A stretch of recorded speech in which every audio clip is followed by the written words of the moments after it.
Hello, সালাম আলাইকুম। Sir আপনারা কি কথা শুনতে পাচ্ছেন? হ্যালো?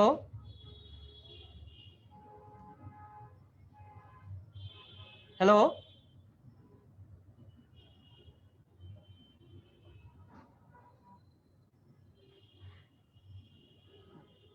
হ্যালো?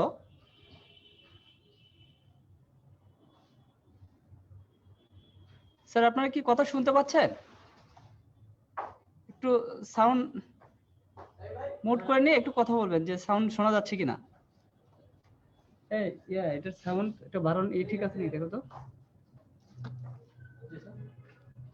সাউন্ড শোনা যাচ্ছে নাকি তো বোঝা যাচ্ছে না তো। কেউ তো কোনো রেসপন্স করে না। ঠিক আছে। আপনি জয়েন করেন আপনার মোবাইলে। বিসিএস কেয়ার গ্রুপে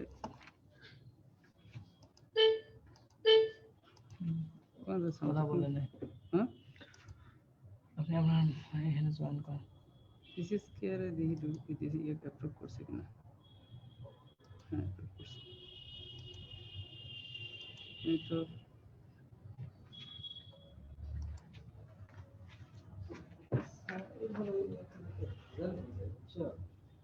বলেন কথা।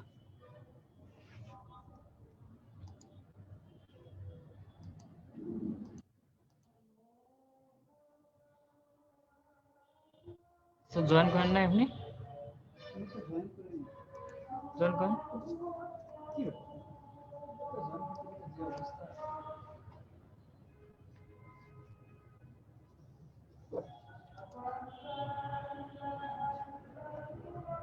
শোনা যায় তো?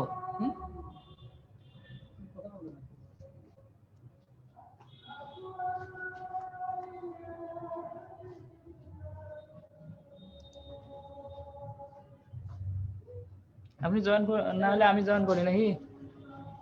আমি করবো?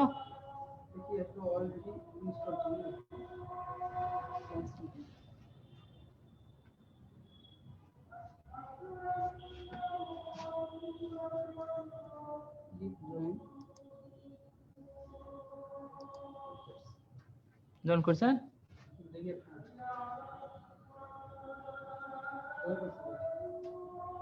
আসেন জয়েন অটো হয়ে যাবে।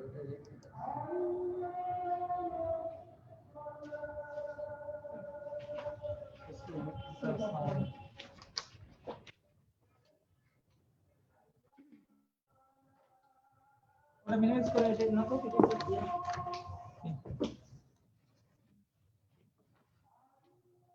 স্যার কেমন আছেন? আলহামদুলিল্লাহ। পাইছি। হ্যালো, চা দিই আমাকে। আসিফ ভাই একটা চা দেন।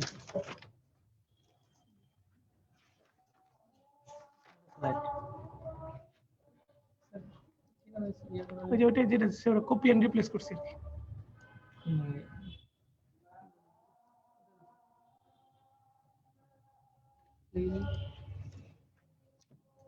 দুইটা আছে।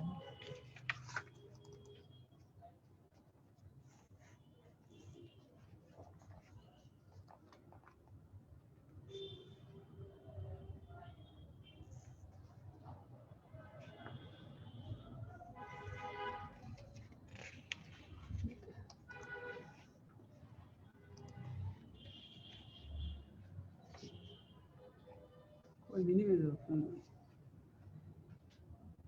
এটা কেটে দিই কেটে।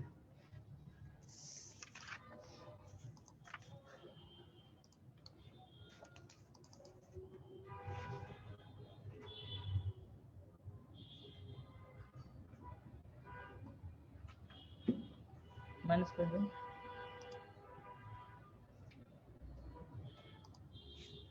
শোনা তো যায় না। আপনি জয়েন করিয়ে কথা বলছেন? কথা বলি নাই তো। কথা ওখান তো শোনা গেল তো করছিল। আপনি কথা বললে এখানে শোনা যাবে কিনা? রেকর্ড দেয়নি তো, রেকর্ড দেই দিয়ে রেকর্ড না দিলে তো দিয়ে দিই।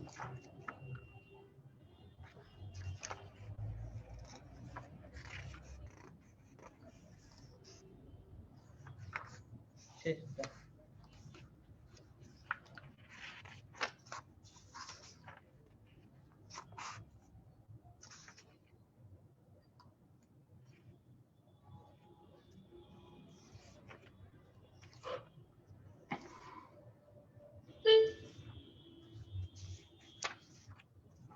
বক্সের একটু কথা বলুন তো। হ্যালো হ্যালো, শুনতে পাচ্ছেন আমাকে? প্রিয় চিকিৎসকবৃন্দ, আসসালামু আলাইকুম। শুনতে পাচ্ছেন?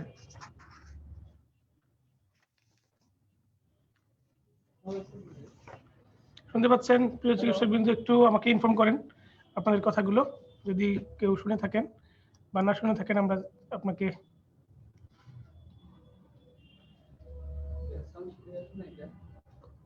শুনতে পাচ্ছেন প্রিয় চিকিৎসকবৃন্দ?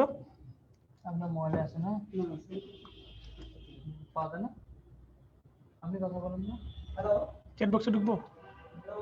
হ্যাঁ।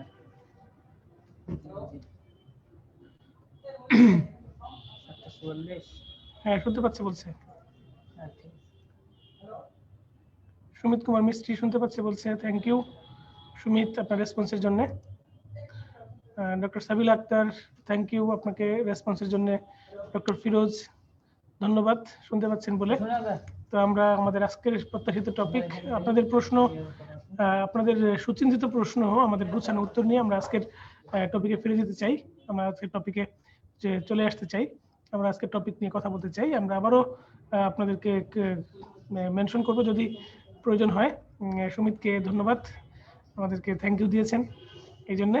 তো আমরা 42তম বিসিএস এর উপর আমাদের আজকের যে ফিজিওলজি রিলেটেড যে কথাগুলো, সেগুলো আমরা বলা শুরু করে দিচ্ছি অতি এই অল্প সময়ের মধ্যেই। দেখেন, ফিজিওলজি অফ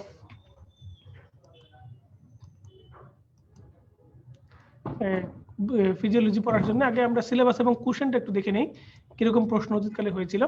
ফিজিওলজি এবং বায়োকেমিস্ট্রি এই দুটা মিলিয়ে 25টা প্রশ্ন এসেছিল গত 39তম বিসিএস এ। এর মধ্যে ফিজিওলজি থেকে প্রশ্ন এসেছিল 18টা, বায়োকেমিস্ট্রি থেকে প্রশ্ন এসেছিল 7টা। বায়োকেমিস্ট্রির 7টা প্রশ্ন, বডি ফ্লুইড এবং ইলেকট্রোলাইট থেকে 4টা প্রশ্ন ছিল, আর ভিটামিনস এবং মিনারেলস থেকে 3টা প্রশ্ন ছিল।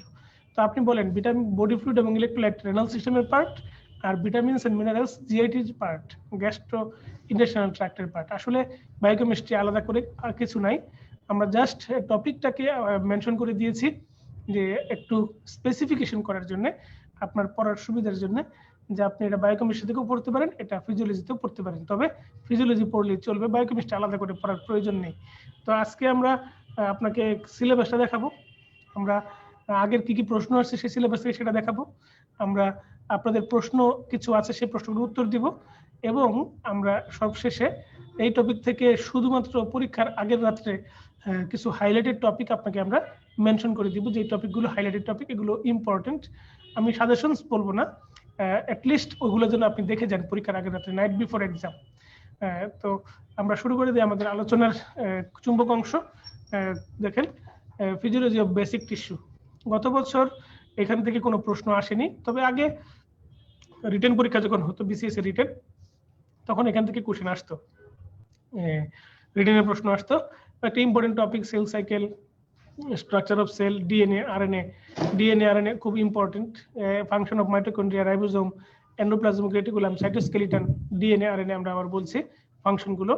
তো এই mitochondria, ribosome, DNA RNA function এটুকু পড়লেই চলবে। 4টা জিনিস বেসিক টিস্যু থেকে আপনার 4টা জিনিস পড়লে চলবে, মাইটোকন্ড্রিয়া, রাইবোজোম, আর একটা পড়ে নিয়েন গোলজি বডিটা, একটু পড়ে নিয়েন গোলজি বডি, ডিএনএ এবং আরএনএ এর ফাংশনগুলো জানলে চলবে।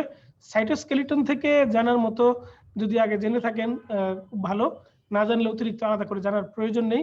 3টা স্ট্রাকচারকে সাইটোস্কেলিটন বলা হচ্ছে, এটা হচ্ছে মাইক্রোটিবিউল, মাইক্রোফিলামেন্ট, আর একটা হচ্ছে ইন্টারমিডিয়েট ফিলামেন্ট। 3টা স্ট্রাকচারকে একসাথে বলা হচ্ছে সাইটোস্কেলিটন। এগুলা একটা সেলকে রিজিড সাপোর্ট দেয়, রিজিড সাপোর্ট দিয়ে থাকে 3টা স্ট্রাকচার। এই 3টা স্ট্রাকচারকে সাইটোস্কেলিটন বলা হয়। পরীক্ষা আসতে পারে নিম্নের কোনটা সাইটোস্কেলিটনের পার্ট নয়, মাইক্রোটিবিউল, মাইক্রোফিলামেন্ট, ইন্টারমিডিয়েট ফিলামেন্ট, এই 3টা মিলে 3টার জায়গায় আরেকটা আনসার দিল, ওইটা হবে আনসার।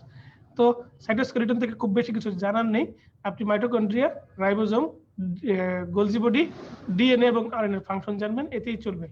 আমার তাতেই হয়েছে, স্বপ্নের বীজ বোনা। ঠিক আছে, এখন আসেন ব্লাড এবং সার্কুলেটরি সিস্টেমের সিলেবাসটা একটু দেখেন। আবারও আপনারা অলরেডি সিলেবাস জানেন সবাই, আপনাদের প্রতিটা বইয়ের, আমাদের বইয়ের শুরুতে সূচিপত্রে আমরা এই সিলেবাসটা দিয়ে দিয়েছি, সূচিপত্রের মধ্যে আমরা সিলেবাসটাকে সাজিয়ে দিয়েছি। তো এছাড়াও আরেকবার চোখের সামনে পড়লে ক্ষতি কি কোথায়, তাতে যদি মম পরাণ জুড়ায়। তো হেমোস্টেসিস সম্পর্কে হেমোস্টেসিসের তিনটা পার্ট আছে, এলিমেন্ট আছে। স্পন্টেনিয়াস অ্যারেস্ট অফ ব্লিডিং কে বলা হচ্ছে হেমোস্টেসিস, আপনার platelet plug formation, eventual arrest of bleeding. এই যে পয়েন্টগুলো এর মাঝখানে জানা লাগে মূলত কোয়াগুলেশন অফ ব্লাডের কথাটা। ব্লাডের কোয়াগুলেশন মানে ক্লটিং ফ্যাক্টরের নামগুলো জানতে হবে। 1 থেকে 13 পর্যন্ত ক্লটিং ফ্যাক্টরের নামগুলো আপনাকে জানতে হবে। ক্লটিং ফ্যাক্টরের নাম, এর মাঝে কারা কারা কে ডিপেন্ডেন্ট, কারা কারা আপনার হিমোফিলিয়ার সাথে যুক্ত, এই কথাগুলো আপনাকে জানতে হবে। বুঝতে পারছেন? আর যদি আপনাকে প্রশ্ন করা হয় ক্লটিং ফ্যাক্টর কোথায় তৈরি হয়, ক্লটিং ফ্যাক্টর তৈরি হয় মেইনলি লিভারে। কিছু কিছু সেলের ভিতরেও ক্লটিং ফ্যাক্টর তৈরি হতে পারে। সেই সেলের নাম কি? সেই সেলের নাম হচ্ছে ম্যাক্রোফেজ, সেই সেলের নাম হচ্ছে প্লাটিলেট। এখানেও ক্লটিং ফ্যাক্টর তৈরি হয়। এরপরে কার্ডিয়াক সাইকেল সম্পর্কে ডিটেইলস পড়তে হবে খুব ভালো করে। কার্ডিয়াক সাইকেলের ডিটেইলসটা মূলত আপনার পড়তে হবে কার্ডিয়াক সাইকেলের ভিতরের কথা। এটা হচ্ছে কার্ডিয়াক সাইকেলের টাইমিং গুলো, কার্ডিয়াক সাইকেলের টাইমিং গুলো, এবং কার্ডিয়াক সাইকেলের কোন ফেজে কি ইসিজিটা চেঞ্জ হয়, এবং কার্ডিয়াক সাইকেলের কোন সময়ে কোন হার্ট সাউন্ড তৈরি হয়। তিনটা জিনিস। একটা নম্বর হচ্ছে কার্ডিয়াক সাইকেলের timing, atrial systole, atrial diastole, ventricular systole, ventricular diastole.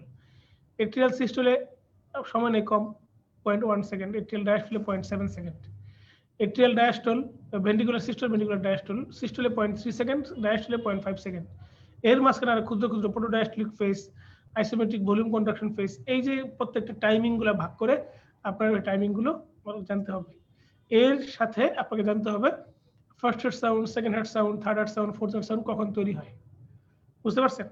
First heart sound, second heart sound, third এবং ফোর্থ হার্ট সাউন্ড কখন তৈরি হয়, এবং ইসিজি চেঞ্জটা পি ওয়েভটা কখন তৈরি হয়। এট্রিয়াল সিস্টোলের সময় পি ওয়েভ তৈরি হয়। তারপরে কিউআরএস কমপ্লেক্স কখন তৈরি হয়। এই যে একটা সিকোয়েন্সটা আমাদের বইতে গুছানো আছে, আপনি অনেকে জানেন এটুকু। যেমন কার্ডিয়াক সাইকেল নিয়ে ভয়ের কিছু না, এত ভয়ের কি আছে। এট্রিয়াম যখন সিস্টোল হবে, এট্রিয়াম থেকে ব্লাড ভেন্ট্রিকলে আসবে। সিস্টোলের আগেই তো এট্রিয়াম থেকে ব্লাড ভেন্ট্রিকলে আসছে। কেন? কারণ ভেন্ট্রিকল যখন ডায়াস্টল হয় তখন নেগেটিভ প্রেসার হয়ে উপর থেকে ব্লাড টেনে নিয়ে আসে। এট্রিয়াল সিস্টোলের সময় অল্প একটু ব্লাড আসে, যে অল্প একটু ব্লাড মানে 20% মতো ব্লাড থাকে, সেটা আসে।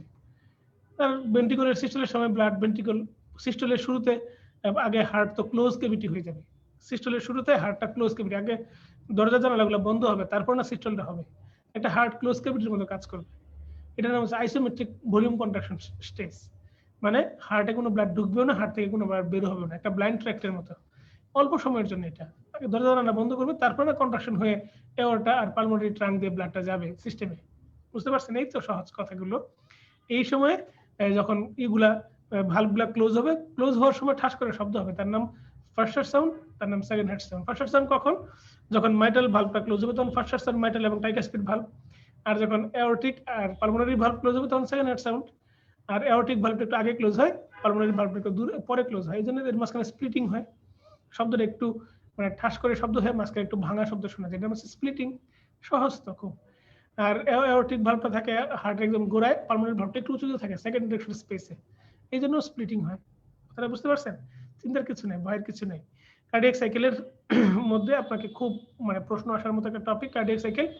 ইসিজি একটা সুন্দর টপিক, কিন্তু ইসিজি থেকে অত বেশি প্রশ্ন এই লেভেলে দিতে পারবে না। আমরা যদিও প্রশ্ন আমাকে কার্ডিওলজি থেকে যদি 50টা প্রশ্ন করতে বলা হয়, এই 8টা টপিক মানে ব্লাড এবং কার্ডিওলজি থেকে 50টা প্রশ্ন করতে বলা হলে 8টা টপিক থেকে আমি 50টা প্রশ্ন আমাকে মিলাইতে হবে। তো তখন একটু আউল ফল প্রশ্ন হয়ে গেছে। ইসিজি থেকে প্রশ্ন হয়েছে, ব্লাড প্রেশার থেকে অনেক বেশি প্রশ্ন হয়েছে। ব্লাড প্রেশার থেকে আপনাকে ব্লাড প্রেশার তো শুধুমাত্র নর্মাল ব্লাড প্রেশার জানলেই হবে না। ব্লাড প্রেশারের মূলত জানতে হবে রেগুলেটরি সিস্টেম। কি জানতে হবে বলেন? Regulatory system. ব্লাড প্রেশারের রেগুলেটরি সিস্টেম আপনাকে জানতে হবে। Blood pressure regulation, blood pressure equal to cardiac output into total peripheral resistance. শুনতে পাচ্ছেন তো নাকি? অনেকক্ষণ ধরে ওয়েট করছিলেন, এই জন্য হয়তো খারাপ লাগছিল। তো আশা করি আমাদের পুরো সময়টা খারাপ যাবে না, ভালো যাবে আপনাদের সবার। জেনেসিস অনলাইন ইউনিভার্সিটির পক্ষ থেকে আমাদের আয়োজন। জেনেসিস অনলাইন ইউনিভার্সিটিকে ধন্যবাদ এরকম একটা আয়োজনে আমাদেরকে আপনাদের সামনে কথা বলার সুযোগ দেওয়ার জন্য। একটু সামান্য অসুস্থ ছিলাম, এখন ভালো লাগছে, আপনাদের মাঝে হাজির হয়েছি। তো ইসিজি কথাটা বললাম। ইসিজির মধ্যে আপনি মূল ইফোর্টটা কোথায় দিবেন? ইসিজির মধ্যে মূল ইফোর্টটা দিবেন, আপনি তো পেরিফেরিতে কাজ করেন, উপজেলা হেলথ কমপ্লেক্সে কাজ করবেন, আপনি এমআই চিনলেই হবে, অ্যাকিউট করোনারি সিনড্রোম চিনলেই হবে। ইসিজিতে আপনি এরপরে বড় জোর এরিথমিয়া, এট্রিয়াল ফিব্রিলেশন, এরকম টাইপের ইসিজি আপনার থাকতে পারে, এর বেশি অনেক জ্ঞানী মার্ক ইসিজি আপনার থাকবে না পরীক্ষার হলে। স্টেবল এটামাই, নন স্টেবল এটামাই, আর একটা হচ্ছে unstable angina. Unstable angina, stable এটামাই, নন স্টেবল এটামাই, স্টেবল এটামাই, তিনটাকে একসাথে বলা হয় অ্যাকিউট করোনারি সিনড্রোম। এই অ্যাকিউট করোনারি সিনড্রোম ইসিজি বুঝতেই হবে। মনে রাখবেন, কোনো একটা রোগী যদি সিমটম নিয়ে আসে, তার যদি কার্ডিয়াক বায়োমার্কার চেঞ্জ থাকে, তার যদি ইসিজিতে টি ইনভার্সন থাকে অথবা এসটি ডিপ্রেশন থাকে, তার নাম নন স্টেবল এটামাই। তিনটার যে কোনো দুইটা থাকে এনএসটিএমআই। আর এসটি এলিভেশন থাকলে আর কিছুই লাগে না, সে একাই বস। তো ইসিজিতে এইটুকু চিনলেই চলবে, টি ইনভার্সন, তারপরে আপনার এসটি ডিপ্রেশন, জোন অনুযায়ী ভাগ করা। পরীক্ষা বলতে পারেন নিম্নের কোনটা ল্যাটারাল এমআই, ল্যাটারাল এমআই মানে 1 এবং এবিএল। নিম্নের কোনটা inferior MI 2 3 ABF, inferior MI বলে, এবিএফ এ যদি চেঞ্জ থাকে। নিম্নের কোনটা অ্যান্টেরিয়র এমআই, অ্যান্টেরিয়র এমআই মানে কি, অ্যান্টেরিয়র এমআই V1 থেকে V6। তো এর মাঝে কোন এমআই হলে কোন আর্টারি যাবে। যদি ইনফিরিয়র এমআই হয় সাধারণত রাইট করিডর আর্টারি যায়, ল্যাটারাল এমআই হলে পোস্টেরিয়র সার্কামফ্লেক্স যায়, আর অ্যান্টেরিয়র এমআই হলে লেফট অ্যান্টেরিয়র ডিসেন্ডিং হয়। বুঝতে পারছেন? কর্নার আর্টারি তিনটা ব্রাঞ্চ না, right coronary artery, left coronary artery. Left coronary artery দুইটা ব্রাঞ্চ, একটা হচ্ছে লেফট অ্যান্টেরিয়র ডিসেন্ডিং আর লেফট সার্কামফ্লেক্স। এই তো সার্কামফ্লেক্স হচ্ছে ল্যাটারাল পাশ, অ্যান্টেরিয়র ডিসেন্ডিং হচ্ছে অ্যান্টেরিয়র এমআই, আর রাইট কর্নার আর্টারি ইনফিরিয়র সারফেসকে সাপ্লাই দেয়। এই তো মানে ইসিজি সম্পর্কে পড়াশোনা। এরপরে ব্লাড প্রেশার যদি আমরা শুরু করেছিলাম কথা বলা, blood pressure equal to cardiac output into total peripheral resistance. দুইটার যে কোনো একটা বাড়লে কার্ডিয়াক আউটপুটের সাথে সরাসরি সম্পর্ক সিস্টোলিক ব্লাড প্রেশারের, আর টোটাল পেরিফেরাল রেজিস্ট্যান্সের সাথে সরাসরি সম্পর্ক ডায়াস্টোলিক ব্লাড প্রেশারের। তো কার্ডিয়াক আউটপুট কার কার উপর ডিপেন্ড করে, তার উপরে হার্ট ব্লাড প্রেশার ডিপেন্ড করে। কার্ডিয়াক আউটপুট ডিপেন্ড করে কার উপর, stroke volume into heart rate. Stroke volume কার উপর ডিপেন্ড করে, স্ট্রোক ভলিউম ডিপেন্ড করে ভেনাস রিটার্নের উপর। তো এগুলো ইন্টাররিলেটেড কথাবার্তা, কার সাথে কোনটা কে কাকে রেগুলেট করছে এটা আমাদের জানতে হবে, এই সম্পর্কে পড়াশোনা করতে হবে। আপনারা করেছেন, ক্লাসে আপনারা আলোচনা করেছেন। তারপরে এখানে কথা আছে হার্ট রেট। হার্ট রেট বাড়লে কার্ডিয়াক আউটপুট বাড়ে, কার্ডিয়াক আউটপুট বাড়লে ব্লাড প্রেশার বাড়ে, কথা সত্য। তবে হার্ট রেট বাড়তে বাড়তে একটা লেভেল আছে, সেই লেভেলের বেশি চলে গেলে তখন আর কার্ডিয়াক আউটপুট বাড়ে না, কার্ডিয়াক আউটপুট কমে যায়। কারণ হার্ট রেট যদি 180-র বেশি হয়, 80 থেকে 180-র মধ্যে থাকে, তাহলে উইদিন ফিজিওলজি হার্ট রেট বাড়লে কার্ডিয়াক আউটপুট বাড়বে। কিন্তু 180 যদি বেশি হয়ে যায়, তখন হার্ট এত বেশি বিট করে থাকবে, হার্ট অনেক বেশি ফিব্রিলেটরি ওয়েভ তৈরি হবে হার্টের মধ্যে, হার্ট এত বেশি বিট করবে হার্টের মধ্যে ব্লাড ঢুকবে না, হার্টের মধ্যে ভেনাস রিটার্ন হওয়ার চান্স পাবে না।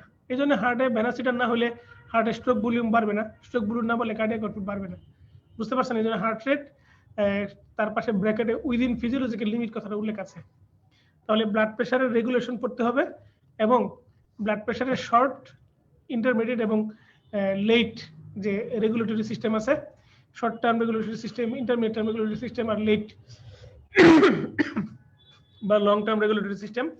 এর মধ্যে একটা জিনিস খেয়াল করবেন, রেনিন এনজিওটেনসিন যদি হয় তার নাম শর্ট টার্ম,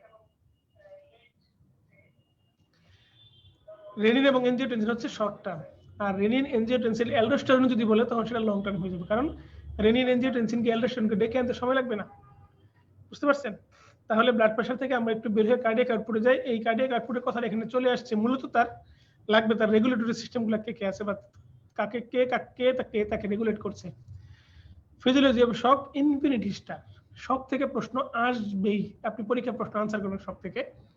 শকের প্রশ্নগুলোর মধ্যে শকের ক্লাসিফিকেশন, শকের বিভিন্ন 4টা টাইপ শক আছে।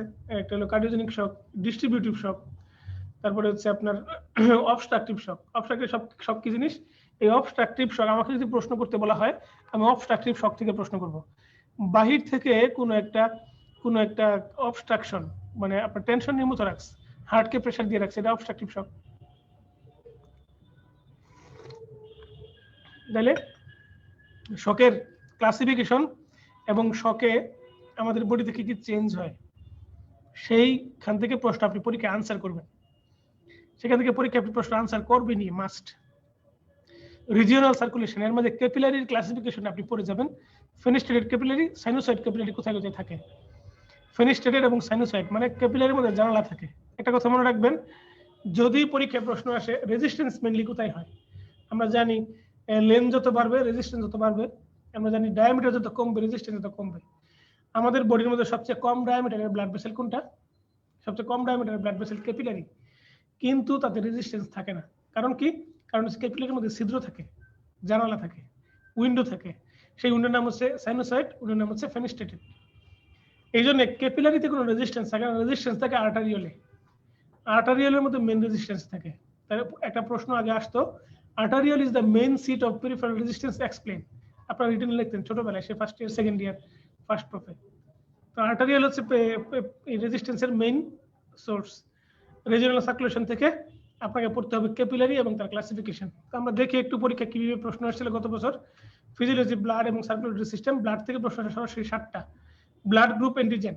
আপনাকে ব্লাড গ্রুপ সম্পর্কে পড়তে হবে খুব ভালো করে। ব্লাড গ্রুপ অ্যান্টিজেন থেকে একটা প্রশ্ন আসছে। প্রেজেন্স ইন আরবিসি মেমব্রেনে থাকে, আমরা দেখেছি। Main seat of peripheral resistance, তাহলে কি হবে आंसर বলেন দেখি? আর্টারিয়াল হবে answer. Main seat of peripheral resistance হচ্ছে আর্টারিয়াল থেকে आंसर হবে। Erythroblastosis fetalis may develop when? Erythroblastosis fetalis কখন ডেভেলপ করবে? তো आंसर ঘ নাম্বারটা হচ্ছে আরএস নেগেটিভ মাদারে যদি আরএস পজিটিভ হাজবেন্ড থাকে, অর্থাৎ আরএস পজিটিভ বেবি থাকে। প্রশ্ন ছিল immediate blood transfusion reaction. Blood transfusion reaction থেকে কিন্তু পরীক্ষার প্রশ্ন আসে। দেখেন ব্লাড ট্রান্সফিউশন কিন্তু আমাদের এখানে সিলেবাসের মধ্যে নাই। তো ব্লাড ট্রান্সফিউশনটা আপনাকে আলাদা করে পড়তে হবে। মেসিভ ব্লাড ট্রান্সফিউশন, একটা হচ্ছে মিসম্যাচড ব্লাড ট্রান্সফিউশন, দুটোই পড়তে হবে। তো ব্লাড ট্রান্সফিউশন রিঅ্যাকশনটা আপনাকে পড়ে যেতে হবে। এরপরে দেখেন amount of hemoglobin contained in late normoblast is, haemoglobin amount এই 30 পিকোগ্রাম কোথাও দেওয়া নাই, 29 পিকোগ্রাম দেওয়া আছে। বিসিএস এর পরীক্ষার প্রশ্ন হচ্ছে যেটা কাছাকাছি সেটা উত্তর দিতে হয়, যেটা কাছাকাছি সেটা উত্তর দিতে হয়। এখানে আপনি ব্ল্যাঙ্ক রেখে আসলে আপনার আনসারটা হবে না। 30 পিকোগ্রাম দেওয়াই উচিত। অনেকে বলতে পারেন যে 25 পিকোগ্রাম তো তার কাছাকাছি হয়। 25 পিকোগ্রাম তো 29 এর কাছাকাছি না, 29 এর কাছাকাছি 30, 29 এবং 30, 25 শব্দটার মাঝে কি 30 শব্দটা আছে? 29 এবং 30 কিন্তু কাছাকাছি, একদম পাশাপাশি। The tissue macrophage derived from, এই প্রশ্নটা বিভিন্ন জায়গা থেকে করে, অ্যানাটমি থেকে করা যেতে পারে, এই প্রশ্ন ফিজিওলজি অংশ বলা যেতে পারে, এটা যে কোনো জায়গা থেকেই হইতে পারে। টিস্যু ম্যাক্রোফেজ থেকে আসে, মনোসাইট থেকে আসে, এটা আমাদের ব্লাড সিস্টেমের পার্ট। এটার জন্য আলাদা কোনো সিলেবাস দেওয়া লাগে না, এটা যে কোনো অংশের পার্ট, ক্লিনিক্যালের পার্ট, এটা হচ্ছে আপনার অ্যানাটমির পার্ট, ফিজিওলজির পার্ট, প্যাথোলজির part. Clinical cyanosis is due to, cyanosis কখন হয়? সায়ানোসিস হয় ফিটাল হিমোগ্লোবিন থাকলে হতে পারে। হিমোগ্লোবিন, রেডিউসড হিমোগ্লোবিন, এটা একটা আনসার ঘ নাম্বার অপশনটা, কিন্তু রেডিউসড হিমোগ্লোবিন কত সেটা উল্লেখ করতে হবে, কারণ 5 গ্রাম পার ডেসিলিটারের বেশি হলে তখন সায়ানোসিস হতে পারে, কিন্তু ফিটাল হিমোগ্লোবিন থাকলে সায়ানোসিস হবেই। সিবিএস থেকে একটা প্রশ্ন আসছে, কার্ডিয়াক সাইকেলের প্রশ্ন আসছে। Does the এট্রিওভেন্ট্রিকুলার bulb open? এট্রিওভেন্ট্রিকুলার bulb, atrium এবং ভেন্ট্রিকুলার বাল্ব কখন ওপেন হবে? ভেন্ট্রিকুলার ফিলিং এর সময় হবে, কারণ ভেন্ট্রিকুল ফিল হলে তো বাল্ব ওপেন হবে এবং এট্রিয়াম থেকে ব্লাডটা ভেন্ট্রিকুলে যাবে, আর তো কোনো উপায় নেই। আইসোভলিউমেট্রিক রিল্যাক্সেশন, তখন তো সব ক্লোজ থাকে। সি নাম্বারটা দেখেন, during atrial filling, atrial filling হলে সেখানে যদি ছিদ্র থাকে এট্রিয়াম থেকে ভেন্ট্রিকুলে ব্লাড চলে যাবে না পুরপুর করে। ডিউরিং আইসোভলিউমেট্রিক কন্ট্রাকশন, আইসোভলিউমেট্রিক কন্ট্রাকশন বা রিল্যাক্সেশন যাই বলুক সবসময় ভালভ ক্লোজ থাকবে। সহজ একটা প্রশ্ন, কি সহজে হয়ে গেল বলা, আপনার অতটুকু বলা। রেসপিরেটরি সিস্টেমে আসেন, রেসপিরেটরি সিস্টেমের মধ্যে lung function test, mechanism of breathing, oxygen carbon dioxide carriage, regulation of respiration, sinusitis এবং হাইপোক্সিয়া। রেসপিরেটরি সিস্টেম থেকে গত বছর একটা প্রশ্ন এসেছিল, টাইডাল ভলিউম থেকে প্রশ্ন, এটার জন্য রেসপিরেটরি সিস্টেম না পড়লেও চলতো, আপনি এমনিই পারতেন। তো এবার কি প্রশ্ন আসতে পারে? এবার আসতে পারে রেসিডুয়াল ভলিউম কত। গতবার আসছে টাইডাল ভলিউম, এবার আসতে পারে রেসিডুয়াল ভলিউম কত। রেসিডুয়াল ভলিউম কত? 1200 ml। এবার আসতে পারে ভাইটাল ক্যাপাসিটি কত? 4.6 লিটার বা 4600 ml। টোটাল লাং ক্যাপাসিটি কত? 5800 ml। এবার আসতে পারে ইন্সপিরেটরি রিজার্ভ ভলিউম কত? 2300 ml বা 3 লিটার, 3000 ml। এবার আসতে পারে functional residual capacity, residual volume এর সাথে যদি এক্সপিরেটরি রিজার্ভ ভলিউম আমরা যোগ করি, তার নাম হচ্ছে ফাংশনাল রেসিডুয়াল ক্যাপাসিটি। 2300 বা 2500, 1200 ml প্লাস 1100, আর কেউ কেউ 1100 না বলে 1300, দুটো মিলে 2500 ml এর মতো, তার নাম হচ্ছে ফাংশনাল রেসিডুয়াল ক্যাপাসিটি। তো এই ধরনের প্রশ্ন আসতে পারে। তবে আপনি যেটা দেখে যাবেন সেটা হচ্ছে lung function test. Lung function টেস্টের মধ্যে আপনার এই অংশটা, এই রেসিডুয়াল ভলিউম এবং ক্যাপাসিটি গুলো আছে। মনে রাখবেন ভাইটাল ক্যাপাসিটিতে কখনো রেসিডুয়াল ভলিউম আসে না, ভাইটাল ক্যাপাসিটিতে কখনো রেসিডুয়াল ভলিউম আসে না, ঠিক আছে। মেকানিজম অফ রিদমিক ব্রিদিং, এটার সাথে বেশি importance oxygen carbon dioxide carriage. Oxygen কি কি ফর্মে ক্যারি করে? আমাদের ব্লাডে দুইটা ফর্মে অক্সিজেন যায় আমাদের শরীরে, একটা হচ্ছে অক্সিহিমোগ্লোবিন আর একটা হচ্ছে অক্সিজেন ব্লাডের মধ্যে ডিজলভ স্টেটে যায়। অক্সিজেন ব্লাডের মধ্যে ডিজলভ স্টেটে যায়, ডিজলভ স্টেট। অক্সিজেন কিছু অংশ ডিজলভ হয়ে যায়, কিছু অংশ অক্সিহিমোগ্লোবিন ফর্মে যায়। তবে সবচেয়ে বেশি কোনটা? সবচেয়ে বেশি হচ্ছে অক্সিহিমোগ্লোবিন, সেটা 97%, আর ডিজলভ স্টেটে 3% যায়। আসেন এখন কার্বন ডাইঅক্সাইড বলি। কার্বন ডাইঅক্সাইড 3টা ফর্মে পেরিফেরাল টিস্যু থেকে লাংসের দিকে আসে। একটা ফর্মের নাম কি? একটা ফর্মের নাম হচ্ছে carbonic acid form, 7% carbon dioxide আসে এভাবে। দ্বিতীয় নাম হচ্ছে বাইকার্বনেট ফর্ম। বাইকার্বনেট ফর্ম কি কি? বাইকার্বনেট, সোডিয়াম বাইকার্বনেট বা পটাশিয়াম বাইকার্বনেট, এভাবে আসে 62%। আর বাকি 30% বা 31% কার্বন ডাইঅক্সাইড আসে আপনার কার্বনিক কম্পাউন্ড হিসেবে, যেমন আপনার কার্বামিনো হিমোগ্লোবিন, কার্বামিনো প্রোটিন, এই ফর্মে আসে। তাহলে কার্বন ডাইঅক্সাইড পেরিফেরাল টিস্যু থেকে লাংসের দিকে 3টা ফর্মে আসে। 1 number carbonic acid, 2 number bicarbonate, আর 3 নাম্বার কার্বামিনো কম্পাউন্ড ফর্ম। সবচেয়ে বেশি আসে বাইকার্বনেট ফর্মে। এবং এখানে পড়তে গেলে আপনার ক্লোরাইড শিফট মেকানিজমটা আপনাকে জানতে হবে। ক্লোরাইড শিফট মেকানিজমটা আপনার চলে আসবে এখানে। ক্লোরাইড শিফট মেকানিজমে চলে সাথে সাথে আপনার এখানে চলে আসবে বোর ইফেক্ট এবং হ্যালডেন ইফেক্ট, সাথে সাথে আসবে অক্সিজেন হিমোগ্লোবিন ডিসোসিয়েশন কার্ভ। তাহলে অক্সিজেন এবং কার্বন ডাইঅক্সাইড ক্যারিজের মধ্যে আপনার কিভাবে সে ট্রান্সফার করছে, কত পার্সেন্ট করছে, তারপরে chloride shift mechanism, Bohr effect, Haldane effect, এবং এর পাশাপাশি আপনাকে পড়ে ফেলতে হবে অক্সিজেন হিমোগ্লোবিন ডিসোসিয়েশন কার্ভ। এটা পড়ে ফেলতে হবে কারণ এটা সরাসরি নাই, কিন্তু এখান থেকে পরীক্ষার প্রশ্ন আসার চান্স আছে। Regulation of respiration, H+ carbon dioxide এবং পিএইচ, অক্সিজেন এর মধ্যে সবচেয়ে শক্তিশালী কোনটা? সবচেয়ে শক্তিশালী হচ্ছে কার্বন ডাইঅক্সাইড, CO2 বা PCO2। এইটা কিভাবে রেগুলেট করছে, সেন্ট্রাল নার্ভাস সিস্টেম কিভাবে করছে, পেরিফেরাল বা কেমোরিসেপ্টর কিভাবে করছে, সেটুকুই হচ্ছে রেগুলেশন অফ রেসপিরেশন। সাইনাস এবং হাইপোক্সিয়া এর ক্লাসিফিকেশন এবং তার রিমেডি করলেই চলবে, আর কিছু লাগবে না। তবে আপনি পরীক্ষার আগে কোনটা পড়ে যাবেন? পরীক্ষার আগের রাত্রেবেলা লাং ফাংশন টেস্ট আর অক্সিজেন কার্বন ডাইঅক্সাইড ক্যারিজ, দুইটা পড়ে যাবেন, আর কিছু লাগবে না। পরীক্ষার আগের রাত্রের জন্য 1 এবং 3 লাং ফাংশন টেস্ট এবং অক্সিজেন কার্বন ডাইঅক্সাইড ক্যারিজ। আমার একটা প্রশ্ন আসছে, দেখি আমার প্রশ্নটা নেওয়ার চেষ্টা করি, কি বলেছেন উনি।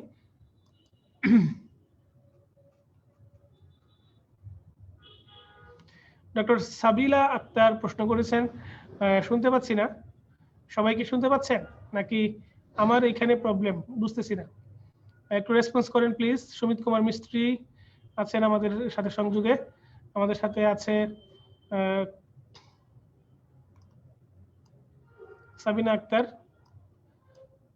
মাহফুজা, বাঁধন, একটু রেসপন্স করেন প্লিজ। আপনারা যদি থেকে থাকেন আমাদের কথা। ফিরোজ কবির, প্লিজ রেসপন্স করেন। ধন্যবাদ। সুমিত কুমার শুনতে পাচ্ছি বলেছেন, শুনতে পাচ্ছি। আহসানুল হক শুভ, ধন্যবাদ। আহসান হাবিব শুনতে পাচ্ছে। তাহলে বোধহয় ডক্টর সাবিনা আক্তার আপনার একটু নেটে প্রবলেম হয়েছে, আপনি একটু প্লিজ আপনার নেটে কানেকশন খেয়াল করুন। আর এছাড়া আপনার প্রবলেম যদি হয় কারো, এটা আমাদের এখানে থাকবে কয়েকদিন, আপনি পরবর্তীতে দেখে নিতে পারবেন যখন আপনার নেট কানেকশন ভালো আসবে। চিন্তার কিছু নেই। সখী যাতনা কাহারে বলে, সখী ভাবনা কাহারে বলে। তো ফিরোজ কবির, মুসাম্মদ তাসরিন খাতুন, আপনাকে ধন্যবাদ জানাচ্ছি। আসান হাবিবকে ধন্যবাদ জানাচ্ছি প্রম্পট রেসপন্সের জন্য, আমাদেরকে হেল্প করার জন্য, আমাকে সাহায্য করার জন্য আমি কৃতজ্ঞতা প্রকাশ করছি। তো আমরা আলোচনায় ফিরে যাই। তো রেসপিরেটরি সিস্টেম থেকে যদি আপনাকে বলা হয় যে কি পড়বেন, লাং ফাংশন টেস্ট এবং অক্সিজেন কার্বন ডাইঅক্সাইড ক্যারিজ, এই দুটো জিনিস পড়ে যাবেন। লাং ফাংশন টেস্ট আর একটা হচ্ছে অক্সিজেন এবং কার্বন ডাইঅক্সাইড ক্যারিজ। আচ্ছা, একজন প্রশ্ন করেছেন, একজন হাত তুলেছেন, তার নাম হচ্ছে এম।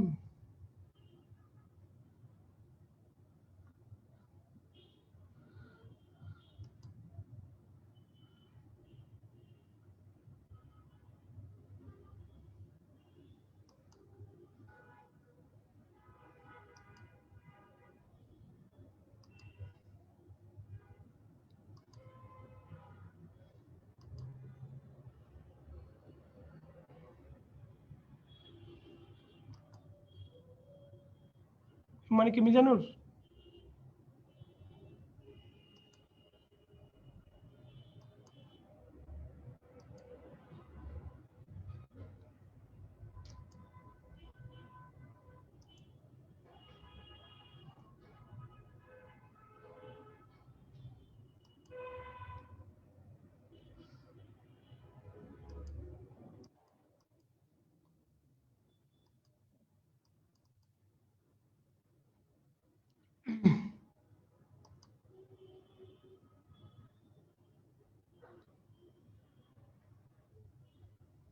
আচ্ছা ডক্টর মিজানুর, আমি আপনাকে পরে সুযোগ দিচ্ছি, আপাতত আমি অ্যাভেল করতে পারছি না। আপনি আপনার প্রশ্নটা আপনার কাছে নোট রাখুন, আমরা এই প্রশ্নের উত্তর পরে দিব। আমাদের হেল্পিং যে আইটি সেক্টরের লোকজন আছেন, আসলে আমি এটা আপনাকে মানে পরে দিচ্ছি। হ্যাঁ, মন খারাপ করবেন না মিজানুর, আমরা আপনার হাতে একটু পরে যোগাযোগ করব। আমাদের টপিককে এগিয়ে যাক, আমাদের আলোচনা সামনের দিকে এগিয়ে যাক। তো আমাদের পরবর্তী রেসপিরেটরি সিস্টেম থেকে প্রশ্ন এসেছিল, সেটা দেখিয়ে আমরা ডাইজেশন, মেটাবলিজম এবং নিউট্রিশন এটা নিয়ে আমরা চলে যাই।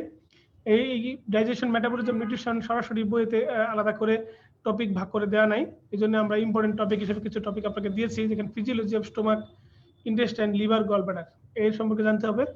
কথা হচ্ছে ফিজিওলজি অফ স্টোমাক কি জিনিস, স্টোমাকের ফিজিওলজি কি জিনিস। স্টোমাকের ফিজিওলজি হচ্ছে স্টোমাকের আপনার মধ্যে কি কি সেল থাকে, আপনার যে স্টোমাকের যে সেলগুলো আছে, স্টোমাকের আপনার গ্যাস ই সেল, প্যারাটাল সেল, তারপরে আপনার অক্সেন্টিক সেল, তারপরে আর্জেন্টাফিন সেল, মিউকাস নেক সেল, এই যে স্টোমাকের সেলগুলো পেপসিনোজেন সিক্রেট করে, এইসব সেলগুলো। এবং স্টোমাকের মধ্যে আপনাকে জানতে হবে স্টোমাকের ফাংশন, তার সেলের কাজ, এবং স্টোমাকের সিম্প্যাথেটিক, প্যারাসিম্প্যাথেটিক ফাংশন। ইন্টেস্টাইনের ক্ষেত্রে তাই। লিভারের ক্ষেত্রে আপনাকে জানতে হবে লিভারের ফাংশন টেস্ট, লিভার ফাংশন টেস্টটা জানলেই চলবে। আর গলব্লাডারের মধ্যে জানতে হবে গলব্লাডারের তার ফাংশন, সে মূলত গলকে জমা রাখে, বাইল জমা রাখে, তাকে কনসেন্ট্রেশন করে এবং প্রয়োজনে সে ওটা রিলিজ করে। জিআইটির লোকাল হরমোনগুলো সম্পর্কে একদম পুঙ্খানুপুঙ্খ ধারণা রাখতে হবে। লোকাল হরমোন, এই লোকাল হরমোনের মধ্যে গ্যাস্ট্রিন, সিক্রেটিন, কোলিসিস্টোকাইনিন, তিনটা জানলেই যথেষ্ট। গ্যাস্ট্রিন, সিক্রেটিন এবং কোলিসিস্টোকাইনিন সম্পর্কে তিনটা জানলেই আপনার জন্য যথেষ্ট। Digestion and absorption of carbohydrate, protein এবং lipid. Carbohydrate, protein, lipid digestion mechanism, তার এন্ড প্রোডাক্ট এবং এন্ড প্রোডাক্টগুলোর অ্যাবজর্পশনের সিস্টেম। কার্বোহাইড্রেটের এন্ড প্রোডাক্ট হচ্ছে আপনার গ্লুকোজ, তারপরে গ্যালাক্টোজ, আর একটা হচ্ছে ফ্রুক্টোজ। গ্লুকোজ, ফ্রুক্টোজ এবং গ্যালাক্টোজ এরা কিভাবে অ্যাবজর্পশন হয়। তারপরে প্রোটিনের অ্যামাইনো অ্যাসিড কিভাবে অ্যাবজর্পশন হয়, আবার লিপিড কিভাবে অ্যাবজর্পশন হয়। তো এটা নিয়ে কিছু প্রবলেম আছে। কার্বোহাইড্রেট মানে গ্লুকোজ অ্যাবজর্পশনটা আমাদের ইয়ের মধ্যে ডেভিডসনের বইয়ের মধ্যে লেখা আছে, ডেভিডসনের গ্লুকোজ অ্যাবজর্পশন হয় সিম্পল ডিফিউশন। আবার বেসিকের বইগুলোতে, ফিজিওলজি বইগুলোতে লেখা আছে গ্লুকোজ অ্যাবজর্পশন হয় ফ্যাসিলিটেটেড ডিফিউশন। গ্লুকোজ এবং অ্যামাইনো অ্যাসিড দুটাই ফ্যাসিলিটেটেড ডিফিউশন। আমাকে যদি প্রশ্ন করেন আমি বলবো ফ্যাসিলিটেটেড ডিফিউশন, ঠিক আছে। লিপিড অ্যাবজর্পশনের মেকানিজমে লিপিড অ্যাবজর্পশন হয়। ডিফারেন্ট মিনারেলস এবং ভিটামিনের অ্যাবজর্পশন সাইট, টার্মিনাল আইলিয়ামিক অ্যাবজর্পশন হয়, ডিউডিনামিক অ্যাবজর্পশন হচ্ছে। তারপরে আপনার এই ইয়েতে কি বলে এন্ট্রাল পার্ট অফ স্টোমাকে কে অ্যাবজর্পশন হচ্ছে, স্মল ইন্টেস্টাইনে কে হচ্ছে, লার্জ ইন্টেস্টাইনে কে হচ্ছে। এটা খুব ইম্পর্টেন্ট। আপনার আয়রন, ভিটামিন B12, তারপরে হচ্ছে আপনার vitamin A, D, E, K ফ্যাটের মাধ্যমে অ্যাবজর্পশন হচ্ছে। তারপরে আপনার লাগবে আপনার সোডিয়াম, পটাশিয়াম কোথায় অ্যাবজর্পশন হয়, তারপরে ওয়াটার কোথায় অ্যাবজর্পশন হয়, স্মল ইন্টেস্টাইন নাকি লার্জ ইন্টেস্টাইন। যদি আপনাকে প্রশ্ন করে ওয়াটার মেইনলি কোথায় অ্যাবজর্পশন হয়, ওয়াটার মেইনলি অ্যাবজর্পশন হয় স্মল ইন্টেস্টাইনে, বুঝতে পারছেন। স্মল ইন্টেস্টাইনে কোথায়, আইলিয়ামে বেশি অ্যাবজর্পশন হয়। আইলিয়াম দিয়ে ওয়াটার অ্যাবজর্পশন হয়। ওখানে একটা আইলিয়াল ভেইন থেকে, ইয়ের মধ্যে আইলিয়াম যখন ইয়েতে ঢুকে, আপনার ইয়ের মধ্যে ঢুকে যায়, তার নাম হচ্ছে অ্যাপেন্ডিক্সের মধ্যে যখন আইলিয়ামটা ঢুকে, আইলিওসিক্যাল ভালভ যেটাকে বলে, আইলিওসিক্যাল ভালভের এখানে আমরা কেটে দিই, বলে আইলিয়াল রিসেকশন হলে কি ঘটনা ঘটে। আইলিয়াল রিসেকশনের প্রচুর পরিমাণে ডায়রিয়া হয়, আমরা বলি না, কারণ ওইখান দিয়ে প্রচুর পরিমাণে ওয়াটার রিঅ্যাবজর্ব হয়ে বডিতে ব্যাক করে। তারপরে এন্টারোহেপাটিক সার্কুলেশন, এন্টারোহেপাটিক সার্কুলেশনের মেইন পার্ট হচ্ছে কতটুকু এন্টারোহেপাটিক সার্কুলেশনের মাধ্যমে আমাদের বাইল সল্ট ব্লাডে ফিরে আসে। বাইল সল্ট ব্লাডে ফিরে আসে এন্টারোহেপাটিক সার্কুলেশনের মাধ্যমে টোটাল 94%, 95% কেউ বলে, কেউ 94%, দুটাই কারেক্ট, ঠিক আছে। বাইল সল্ট কি আছে, বাইল অ্যাসিড কি আছে, এইটুকু সম্পর্কে ধারণা নেওয়ার পর আমরা আপনাকে পরবর্তী কয়েকটা টপিক দিব। প্রিভিয়াস কোশ্চেন ছিল দুইটা, দেখেন। In infants defecation often follows a meal, খাবারের পরে defecation, the cause of colonic contraction in the situation is the enterogastric reflex.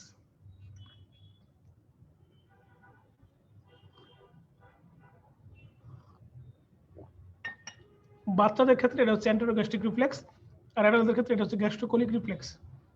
অ্যাডাল্টদের ক্ষেত্রে এর নাম হচ্ছে গ্যাস্ট্রোকোলিক রিফ্লেক্স, ঠিক আছে। 2 নম্বর প্রশ্নটা দেখেন, compare to hepatic bile, gallbladder bile contains A reduced concentration of which of the following. আমরা জানি গলব্লাডারের মধ্যে বাইল এসে জমা থাকে এবং সে কনসেন্ট্রেটেড হয়। কনসেন্ট্রেটেড হইলে তখন তাকে মানে পানি সরায় দেওয়া হয়, কনসেন্ট্রেশন হওয়ার মূল কথা হচ্ছে সেখানে পানি কম থাকা লাগবে, ঠিক আছে, এই জন্য সেখানে ওয়াটার কম থাকবে। আমরা যে ভিটামিনস মিনারেলস থেকে আসা 3টা প্রশ্ন, clinical toxicity occurs in all of the following micronutrients except ঘ নাম্বার আয়োডিন। আয়োডিন মানে clinical toxicity occurs in one of the following micronutrient, fluoride fluorosis হয়, কপার কপার বেশি হয়ে গেলে বডিতে কপার থেকে টক্সিসিটি হয়, কপার টক্সিসিটি কি হয়, উইলসন ডিজিজ হয়, আয়রন ওভারলোড হয়, আয়রন টক্সিসিটি হয়, আয়োডিনের ওভারলোড হয় না, আয়োডিন ইনটক্সিকেশন এরকম নাম শোনা যায় নাই, ওয়াটার ইনটক্সিকেশন আছে কিন্তু আয়োডিন ইনটক্সিকেশন এরকম নাম শোনা যায় নাই, সুতরাং আনসার হবে আয়োডিন। তারপরে একটা প্রশ্ন, এই যে প্রশ্ন আমরা পড়লাম ভিটামিনস মিনারেল সম্পর্কে, আয়োডিন একটা মিনারেল সেখান থেকে আসছে, এটা আয়োডিনের নিজস্ব আলোচনা থেকেও সম্ভব আলোচনা করা। Site of absorption of vitamin বি12, তার মানে অ্যাবজর্পশন সাইট থেকে আপনি একটা প্রশ্ন পাবেন, এটা জিএটিডি part, site of absorption of vitamin বি12। Vitamin বি12 কোথায় অ্যাবজর্পশন হয়, আইলিয়াম, টার্মিনাল আইলিয়ামে ভিটামিন বি12 অ্যাবজর্পশন হয়, বাইল অ্যাসিড, বাইল সল্ট, ভিটামিন বি12, তিনটা জিনিস বুঝতে পারছেন। Which vitamin is not synthesised in the body, এটাও জিএটি থেকে, জিএটিডি একটা প্রশ্ন, which vitamin is not synthesised in the body, এখানে vitamin A, vitamin D, vitamin বায়োটিন, vitamin K. Vitamin D বডিতে তৈরি হয় কিভাবে, চামড়ার নিচে 7 ডিহাইড্রোকলিক্যালসিফেরল থেকে, বায়োটিন ভিটামিন বি7 ইন্টেস্টাইনে তৈরি হয়, ভিটামিন কে লিভারে তৈরি হয়, ভিটামিন এটা হচ্ছে আমাদের বডিতে তৈরি হয় না, বাহির থেকে সাপ্লিমেন্ট দিতে হয়, সুতরাং আনসার হবে ক। এরকম প্রশ্ন আসলে পরীক্ষার হলে প্রশ্ন আসলে অসহায় হয়ে যায়, অসহায় হয়ে উঠবে আপনার কাছে, আমি জানি। কিডনি এন্ড বডি ফ্লুইড, এখান থেকে ছোট ছোট 4টে টপিক দিয়েছে, কিন্তু এই টপিকের মাঝখানে মাল্টিপল টপিক আছে, mechanism of urine formation and concentration, renal circulation, renal function test, renal body and regulation of body fluids. এখান থেকে অতীতে প্রশ্ন এসেছে একটা abnormal constituent of urine is, ইউরিনের অ্যাবনর্মাল কনস্টিটিউয়েন্ট দেখেন ডাইসোডিয়াম মনোহাইড্রোজেন ফসফেট, এটা একটা ক্রিস্টাল, ইউরিনে দিতে পারে, কোনো সমস্যা নাই। অ্যালবুমিন, অ্যালবুমিন কখনো ইউরিন দিয়ে পাস করবে না, কারণ কয়েকটা জিনিস আমাদের বডিতে কমপ্লিটলি রিঅবজর্ব হয়। নাম্বার কি, গ্লুকোজ কমপ্লিট রিঅবজর্পশন হবে, not a single drop of glucose ইয়েতে আসবে। 2 নম্বর কি, 2 নম্বর হচ্ছে অ্যামাইনো অ্যাসিড বা প্রোটিন বা অ্যালবুমিন। পরীক্ষার হলে যদি প্রোটিন থাকে, অ্যালবুমিন থাকে, অ্যামাইনো অ্যাসিড থাকে, আনসার হবে অ্যামাইনো অ্যাসিড, বাকিগুলো হবে না, বুঝতে পারছেন। যদি অ্যামাইনো অ্যাসিড না থাকে তাহলে আনসার হবে অ্যালবুমিন, অ্যালবুমিন না থাকলে প্রোটিন, মনে থাকবে। তারপরে তারপরে কি, তারপর হচ্ছে ভিটামিন, কোনো ভিটামিন ইউরিন দিয়ে পাস করবে না। তারপর হচ্ছে বাইকার্বনেট। এই 4টা জিনিস রেনাল সিস্টেম কমপ্লিটলি রিঅবজর্ব করে, ঠিক আছে। দেখি আমরা একটা প্রশ্ন কি এসছে আমাদের প্রশ্নটা,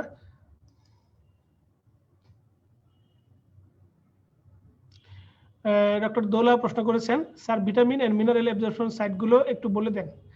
আচ্ছা, ভিটামিন মিনারেল অ্যাবজর্পশন সাইটগুলো হচ্ছে আমাদের এন্ট্রাল পার্ট অফ স্টোমাক যদি বলি, সেখানে আয়রন অ্যাবজর্পশন হবে, আয়রনের একটু অ্যাবজর্পশন হয়, খুব বেশি না। তারপরে ডিউডেনামে আয়রন অ্যাবজর্পশন হয় মেইনলি, ডিউডেনামের মধ্যে মেইনলি আয়রন অ্যাবজর্পশন হয়। তারপরে জেজুনাম এবং আইলিয়াম, জেজুনাম এবং আইলিয়ামে ওয়াটার অ্যাবজর্পশন হয়, ওয়াটার অ্যাবজর্পশন হয় জেজুনাম এবং আইলিয়ামে। টার্মিনাল আইলিয়ামে ভিটামিন বি12, বাইল অ্যাসিড এবং বাইল সল্ট অ্যাবজর্পশন হয়। আর স্মল ইন্টেস্টাইন, লার্জ ইন্টেস্টাইনে মেইনলি ওয়াটার অ্যাবজর্পশন হয়, আর অন্যান্য যত ইলেকট্রোলাইট আছে সবগুলো লার্জ ইন্টেস্টাইনে অ্যাবজর্পশন হয়, বুঝতে পারছেন।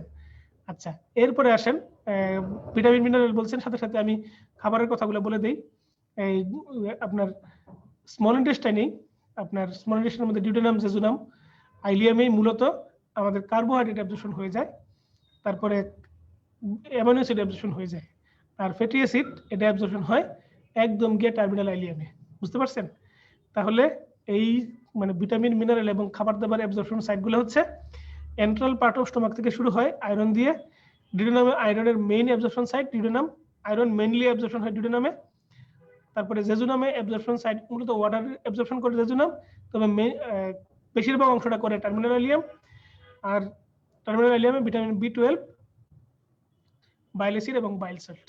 দুলাকে ধন্যবাদ আপনার প্রশ্নের জন্য, কারণ আপনার প্রশ্নের মাধ্যমে সবাই ব্যাপারটা খুব ক্লারিফাইড ভাবে জানলো, ঠিক আছে দোলা। আমরা চলে যাই পরবর্তী কথা, ইউরিয়া এবং ক্রিয়েটিনিন। এই প্রশ্নের মধ্যে ইউরিয়া এবং ক্রিয়েটিনিন ইউরিনের নরমাল কনস্টিটিউয়েন্ট থাকবে ইউরিনে। এখন আমরা যাই রেনাল সিস্টেমের আগের স্লাইডটাতে।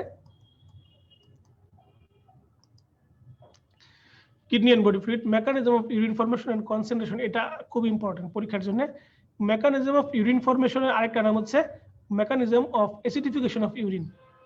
অ্যাসিডিফিকেশন অফ ইউরিনের তিনটা কন্টেন্ট আছে, একটা হচ্ছে টিউবুলার রিঅ্যাবজর্পশন, টিউবুল কিছু জিনিস রিঅ্যাবজর্ব করে, টিউবুল কিছু জিনিস সিক্রেট করে, আর টিউবুলার রিঅ্যাবজর্পশন।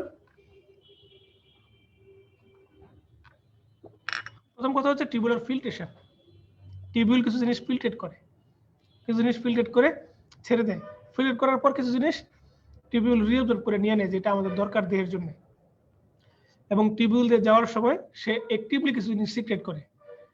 তো ফিল্ট্রেশন, রিঅ্যাবজর্পশন এবং সিক্রেশন তিনের সমন্বয়ে ইউরিন ফর্মেশন হয়, এবং এখানেই অ্যাসিডিফিকেশন অফ ইউরিন হয়, কারণ ইউরিনটা অ্যাসিডিক, পিএইচ ইউরিনের অ্যাসিডিক।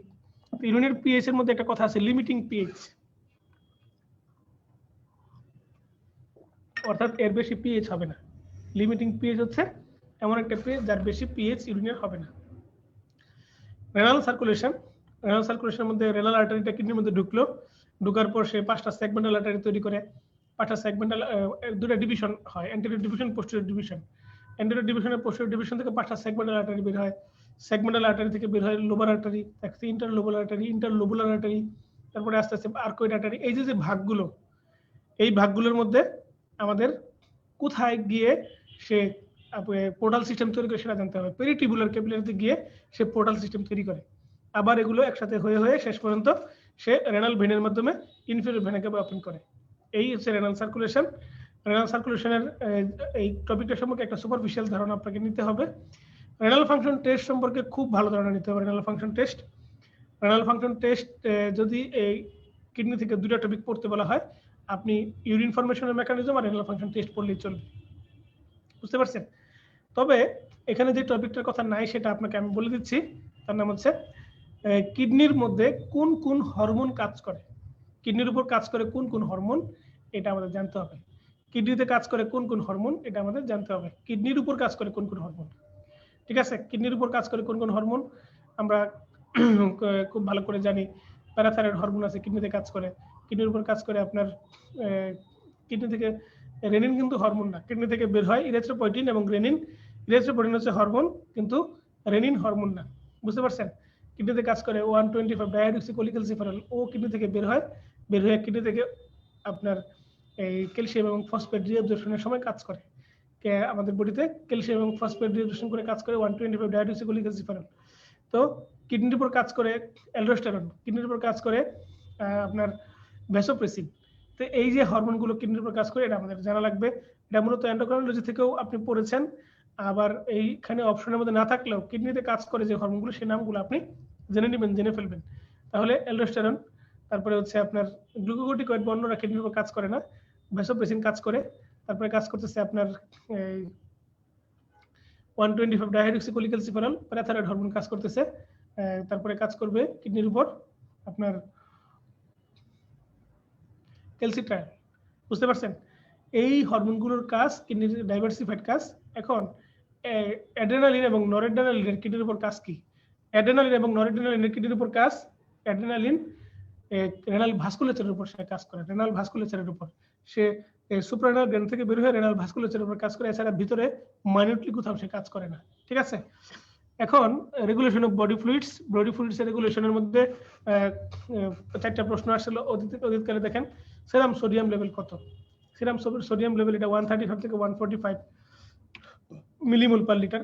আনসার করার সময় একটু পাশে তাকিয়ে নেবেন একক ইউনিটটা ঠিক আছে কিনা, সহজ প্রশ্ন তো যে কোনো সময় ঝামেলা করতে পারে। আপনি পরীক্ষা দিয়ে আসেন একটা, এসে দেখবেন ইউনিট চেঞ্জ হয়ে গেছে।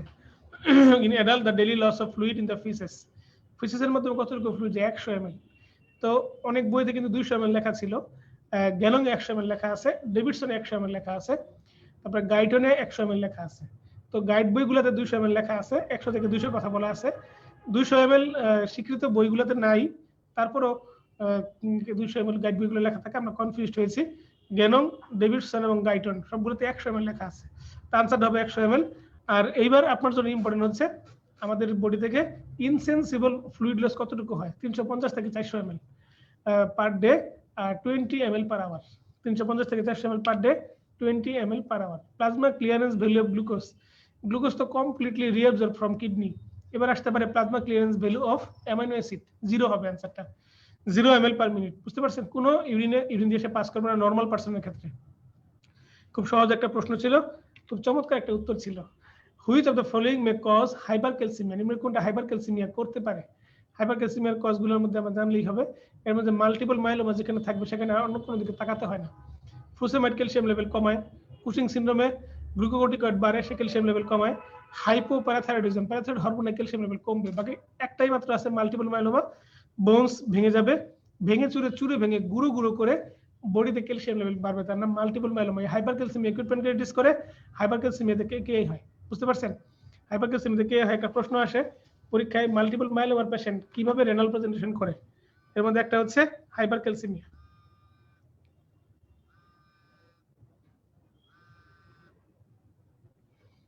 হ্যালো, আসসালামু আলাইকুম। হ্যাঁ সৌরভ, আমি একটা ক্লাস নিচ্ছি, ক্লাস শেষ করে ফোন দিই।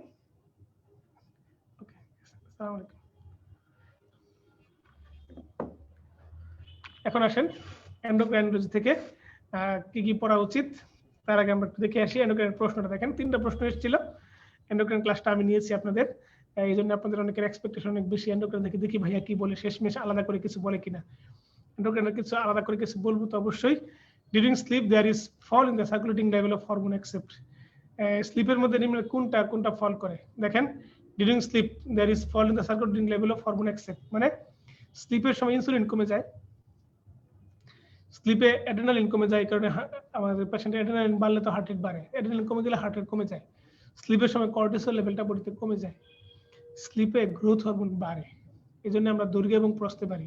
বাচ্চারা দৈর্ঘ্য বাড়ে, আমরা যারা অ্যাডাল্ট তারা প্রস্থে বাড়ি, একটু মোটা হই। এই জন্য যারা বেশি ঘুমায় তারা অনেক বেশি মোটা হয়। তাহলে গ্রোথ হরমোন হবে রেলিভেন্ট আনসার। এরপরে ইনসুলিন ইনক্রিজেস, ইনসুলিন কোন জিনিসটা বাড়ায়? গ্লাইকোজেনেসিস বাড়ায়, গ্লুকোনিওজেনেসিস, কিটোজেনেসিস, লাইপোলাইসিস এগুলো কমায় সে। Milk ejection in female is caused by, মনে রাখবেন মিল্ক ফর্মেশন হয় প্রোডাক্টিনের দ্বারা, মিল্ক তৈরি করে প্রোডাক্টিন।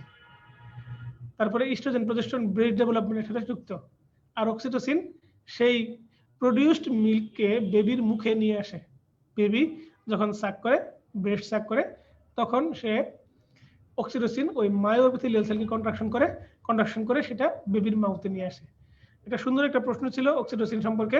তো এখানে আমাদের যে এন্ডোক্রাইনোলজি সিলেবাসটা দেখি, hypophysis, thyroid, parathyroid, pancreas, adrenal gland, ovary, testis, reproduction and control of fertility in the male and female. এটা আমরা শেষে আপনাকে দিব যে অর্গান ধরে ধরে আপনাকে কি কি পড়তে হবে।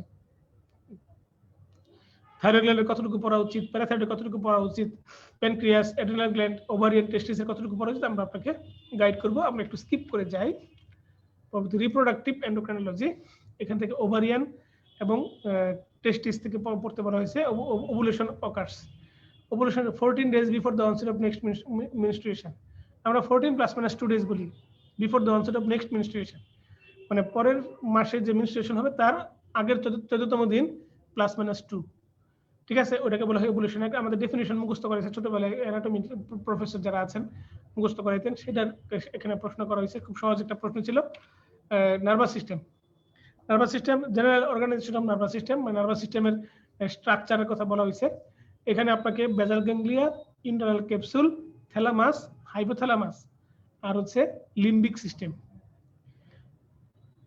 বেজাল ganglia, internal capsule, thalamus, hypothalamus, limbic system, এই 5টা জিনিসের ফাংশন জানতে হবে।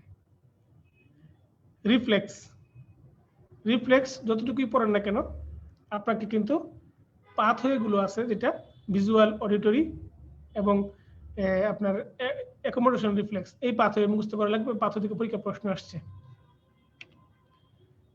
Special sensor, visual pathway, light reflex, accommodation reflex, vestibular apparatus, pathway for taste and audition, মানে পাথওয়েগুলো আপনাকে পড়া লাগবেই, প্রশ্ন পরীক্ষায় আসবে পাথওয়ে থেকে। দেখি আমরা প্রশ্ন দেখি। অটোনমিক গ্যাংলিয়া আর অটোনমিক গ্যাংলিয়া, তো অটোনমিক গ্যাংলিয়া বলে সিম্পাথেটিক প্যারাসিম্পাথেটিক একটা ব্যাপার চলে আসে। অটোনমিক গ্যাংলিয়া হচ্ছে কোলিনার্জিক গ্যাংলিয়া, ডোপামিনার্জিক, নরেডেনার্জিক, অ্যাডেনার্জিক। তো এগুলো হচ্ছে অটোনমিক গ্যাংলিয়া নয়। 2 নম্বর প্রশ্নটা দেখেন, during accommodation reflex there is, accommodation reflex থেকে প্রশ্ন আসছে। আমরা একটা প্রশ্ন দেখি, একজন প্রশ্ন করেছেন, আমরা তার প্রশ্নটা একটু নেই। আচ্ছা, কি নাম কি? CR2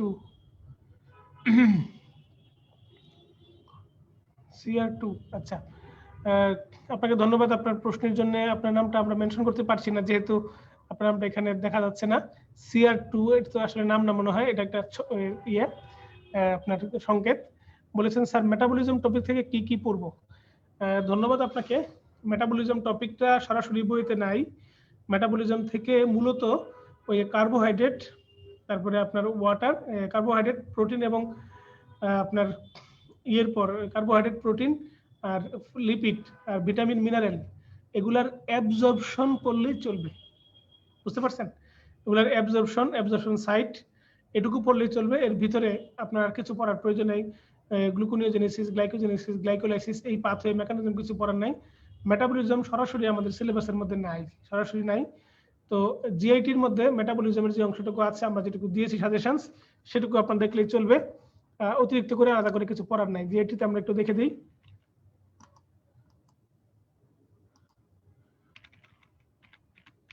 আবার একটু দেখেন জিআইটির অংশটুকু,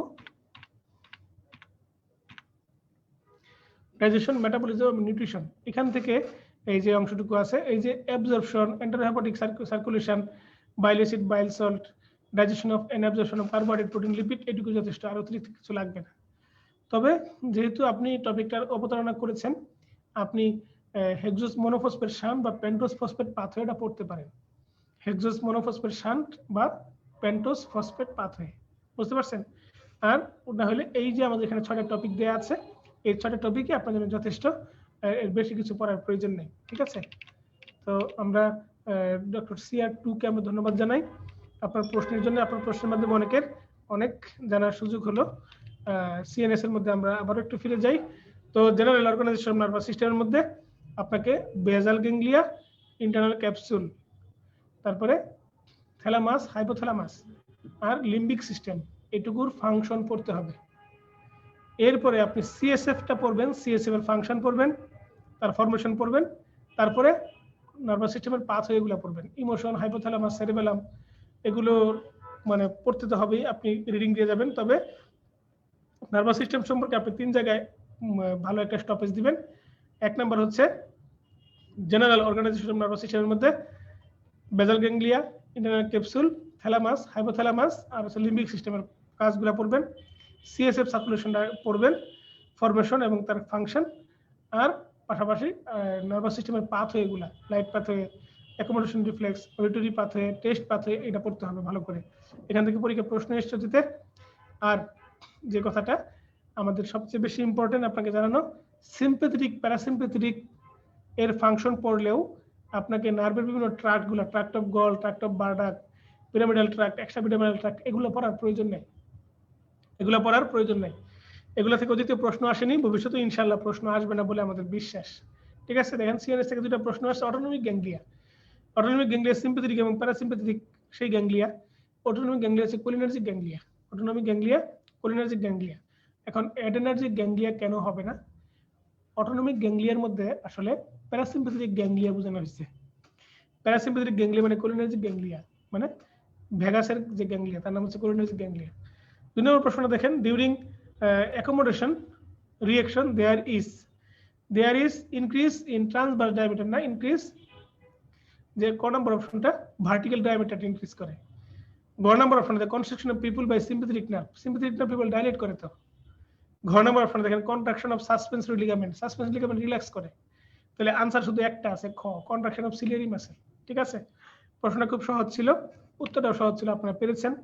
তো সময় খুব অল্প, অতি অল্প সময়ের মধ্যে যে বইগুলো আপনার ফলো করতে হবে, আমরা আগেও বলেছি জ্ঞানং, গাইটন, ভিশন ফিজিওলজি পড়লেও চলে, আমাদের BCS সিলেবাস সলভ। তবে যাই করেন প্রিভিয়াস কোশ্চেন সলভ আপনাকে করতেই হবে, প্রিভিয়াস কোশ্চেন সলভ, এবং ওই কোশ্চেনের যে টপিকটা আছে সেই টপিকটা আপনি ভালো করে পড়ে নেবেন। আমরা আরেকটা প্রশ্ন দেখি,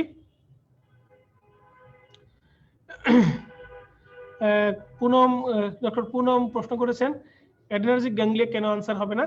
অ্যাডেনার্জিক গ্যাংলিয়া আপনার হচ্ছে sympathetic ganglia, sympathetic ganglia, sympathetic adrenergic ganglia বলে আলাদা গ্যাংলিয়া নাই। অ্যাডেনার্জিক গ্যাংলিয়া বলে আলাদা কোনো গ্যাংলিয়া নাম নাই, কিন্তু কোলিনার্জিক গ্যাংলিয়া বলে গ্যাংলিয়ার নাম আছে। সিম্প্যাথেটিক গ্যাংলিয়া বলে কিন্তু অ্যাডেনার্জিক গ্যাংলিয়া বলা হয় না, বাট কোলিনার্জিক গ্যাংলিয়া এস্টাবলিশড। বুঝতে পারছেন? ধন্যবাদ ডক্টর পুনম আপনাকে আপনার প্রশ্নের জন্য। অ্যাডেনার্জিক গ্যাংলিয়া বলে আলাদা কোনো গ্যাংলিয়া নাই। অ্যাডেনার্জিক নার্ভ আছে, কিন্তু কোলিনার্জিক গ্যাংলিয়া আছে, প্যারাসিম্প্যাথেটিক গ্যাংলিয়া শব্দটা আছে। আর অ্যাডেনার্জিক গ্যাংলিয়া না হয়ে টার্মটা হবে সিম্প্যাথেটিক গ্যাংলিয়া। ঠিক আছে? সিম্প্যাথেটিক গ্যাংলিয়া কাকে বলা হয়?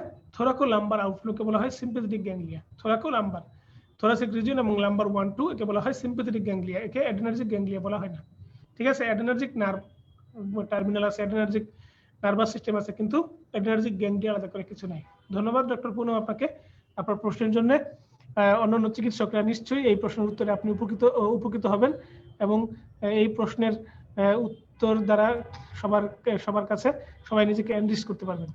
তো আমরা যাই আমাদের জ্ঞানং, Guyton, mission physiology, 42nd BCS syllabus solve, previous question solve. এই যে আমরা থিওরিটিক্যালি আমরা আপনাদেরকে বলার জন্য এই এতগুলা কথা বললাম, যে 5টা বইয়ের নাম বললাম। 5টা বই মানে 5 নাম্বার তো বই না, কোশ্চেন সলভ। আমরা আমাদের যে আজকের স্লাইডগুলো আপনি যদি ছবি তুলে রাখেন, স্ক্রিনশট নিয়ে রাখেন, সেখানে তো কোশ্চেনগুলো পাবেন। আমাদের বইয়ের মধ্যে প্রতিটা চ্যাপ্টার শেষে কোশ্চেন দেওয়া আছে, সেখানে কোশ্চেনগুলো আছে। ওই কোশ্চেনটা যে টপিক থেকে আসে সেই টপিকটা আপনি একদম ঝরঝরি করে ফেলবেন। আপনি অবাক হবেন, 25টা প্রশ্ন যে ফিজিওলজি থেকে হবে, ফিজিও বায়ো মিলিয়ে, সেই 25টা প্রশ্নের মধ্যে কমসে কম 20টা প্রশ্ন আপনি কমন পাবেন ইনশাআল্লাহ। যে টপিক থেকে প্রশ্ন আসছে শুধু সেই টপিকটা আপনি যদি পড়েন, দেখবেন প্যারালাল অপশন থেকে প্রশ্ন আসছে। গতবার আসছে টাইডাল ভলিউম, আপনি অবাক হয়ে খেয়াল করবেন, দেখবেন এবার আসছে রেসিডুয়াল ভলিউম। আপনি পরীক্ষার হলে প্রশ্ন পেয়ে লাফিয়ে উঠবেন। আপনি প্রশ্ন আনসার করার আগে আপনার মনে হবে যে ভাইকে একটা ফোন দিই, যে ভাইয়াকে ফোন দিয়ে জানাই যে ঘটনাটা এরকম। তো এই প্রশ্ন এমনও তো প্রশ্ন হয় চোখের জলে কথা কয়। প্রশ্ন পরীক্ষার হলে আপনাকে দেখে অসহায় হয়ে যাবে। মানুষ অনেক কথা বলবে, মানুষ অনেক কিছু বলবে, লোকে বলে প্রেম আর আমি বলি ছলনা। তো এরকম মানুষ অনেক কথা বলবে 42nd BCS এটা শুধু প্রিলির MCQ BCS, এসব অনেক কথাগুলো কানে দেওয়া যাবে না। মানুষ বলবে যে এইবার অনেক কঠিন প্রশ্ন হবে, আগের বার প্রশ্ন সহজ হয়েছে, আগের বার প্রশ্ন সহজ হবে, কেউ জানতো? আগের বার সবাই এরকম মিসগাইড করছে, মানে মানুষকে মিসগাইড করছে, মানুষকে আপনার বলছে প্রশ্ন অনেক কঠিন হবে, অনেক ঝামেলার প্রশ্ন হবে, অনেক বিধিকিচ্ছিরি প্রশ্ন হবে, কই বুয়া কথাবার্তা। এবারে প্রশ্ন সহজই হবে। আপনি পড়াশোনা করে যান, যে সময়টুকু আছে সেই সময়টুকুর মধ্যে আপনি চালিয়ে যান আপনার কাজ।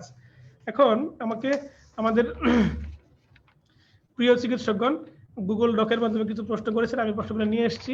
এই যে আপনাদের প্রশ্ন, গুগল ডকের মাধ্যমে যে প্রশ্নগুলো ভালো করে খেয়াল করেন, সেখান থেকে আমি আপনাদের প্রশ্নগুলোর উত্তর দিচ্ছি। আরেকটা প্রশ্ন আসছে চ্যাট বক্সে, ডক্টর MK সেলিম প্রশ্ন করেছেন, স্যার এলিমেন্টারি ট্র্যাক্টের স্মল এন্ড লার্জ ইন্টেস্টাইনের কমন মুভমেন্ট কোনটা? এলিমেন্টারি ট্র্যাক্টের স্মল এবং লার্জ ইন্টেস্টাইনের কমন মুভমেন্ট, স্মল এবং লার্জ ইন্টেস্টাইনের কমন মুভমেন্ট, গ্যাস্ট্রিক কন্ট্রাকশনই কমন মুভমেন্ট হওয়ার কথা, যেটা আমরা পেরিস্টালসিস বলে থাকি। পেরিস্টালসিসের কমন মুভমেন্ট হওয়ার কথা, মানে প্রপেলিং মুভমেন্ট যেটা সামনের দিকে যায়, সেটা কমন মুভমেন্ট হওয়ার কথা। আমি এটা একটু জেনে জানাই, কারণ আমি শিওর না। MK সেলিমকে ধন্যবাদ। আমি এটা পরে আপলোড দিয়ে দিব, এটা তো আপনার গ্রুপে থাকবেই। আপনি একটা কোশ্চেন করে রাখেন এর মধ্যে, এই আপনার যে ফেসবুকের যে অংশটা আছে, আমি এটা দেখে আপনাকে জানাই দেব কমন মুভমেন্ট কোনটা। হ্যাঁ, প্রপেলিং মুভমেন্টে কমন মুভমেন্ট হবে, তারপর আমি দেখে শিওর হয়ে আপনাকে জানিয়ে দিব। Thank you doctor MK Selim.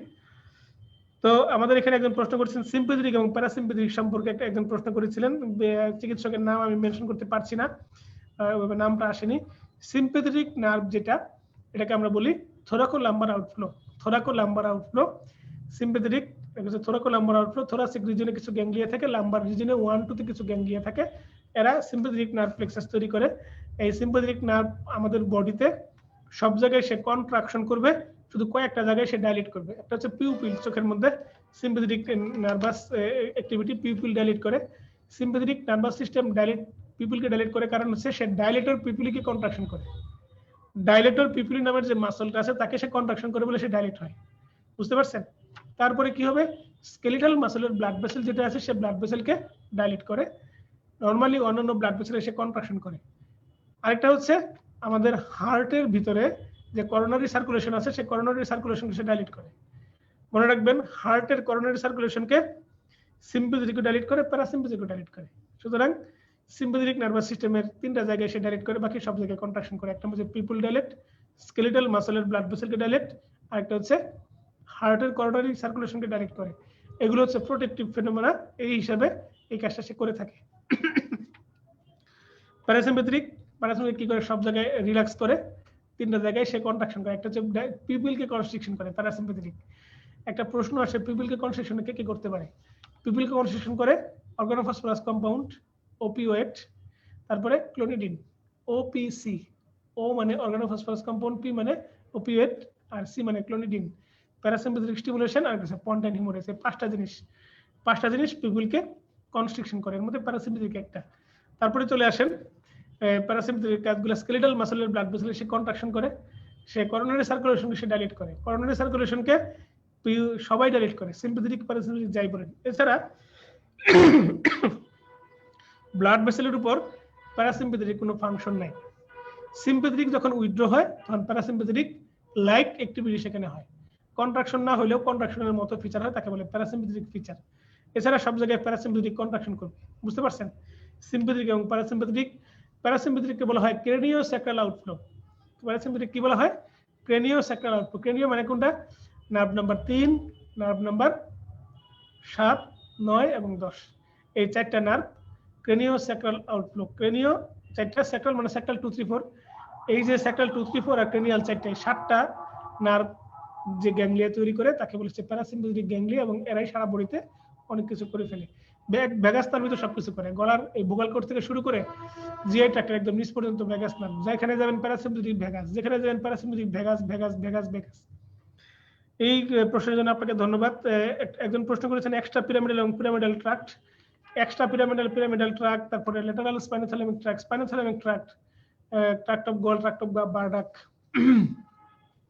এগুলো সরাসরি সিলেবাসে দেয়া নাই। তারপরে আপনি যদি পড়তে চান, আপনি শুধুমাত্র এদের ফাংশন পড়লেই চলবে।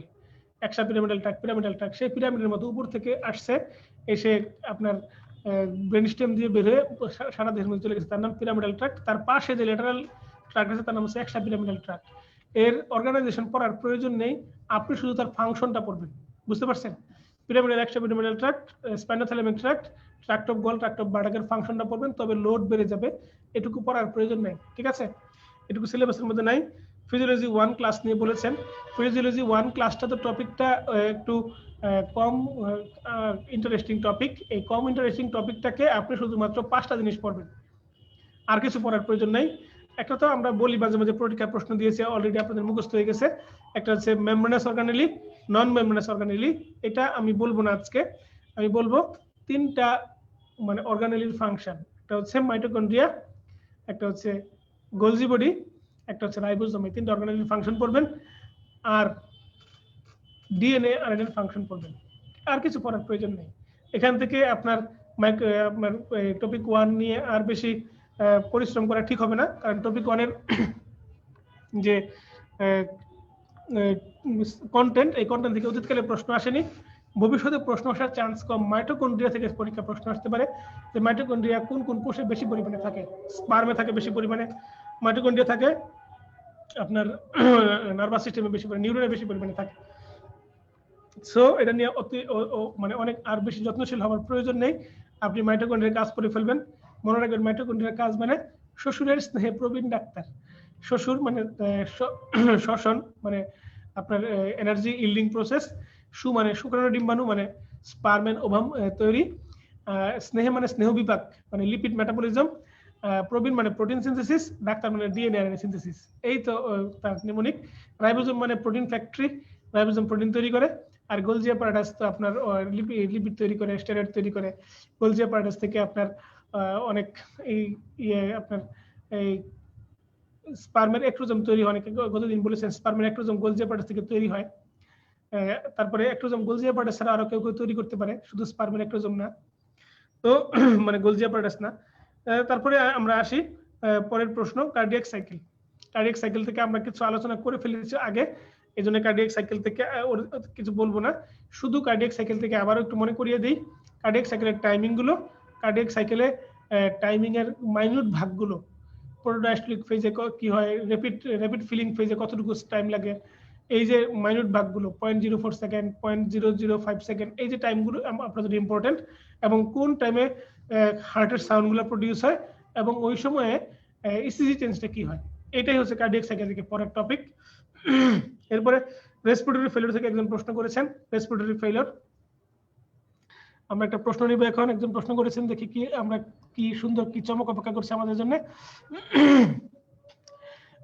ডক্টর দোলা আবারও প্রশ্ন করেছেন, দোলাকে ধন্যবাদ। Sir mechanism of urine formation সম্পর্কে বলেন সংক্ষেপে। আমরা একটু এগিয়ে যাই, আমাদের এই টপিকটা কমন পড়েছে।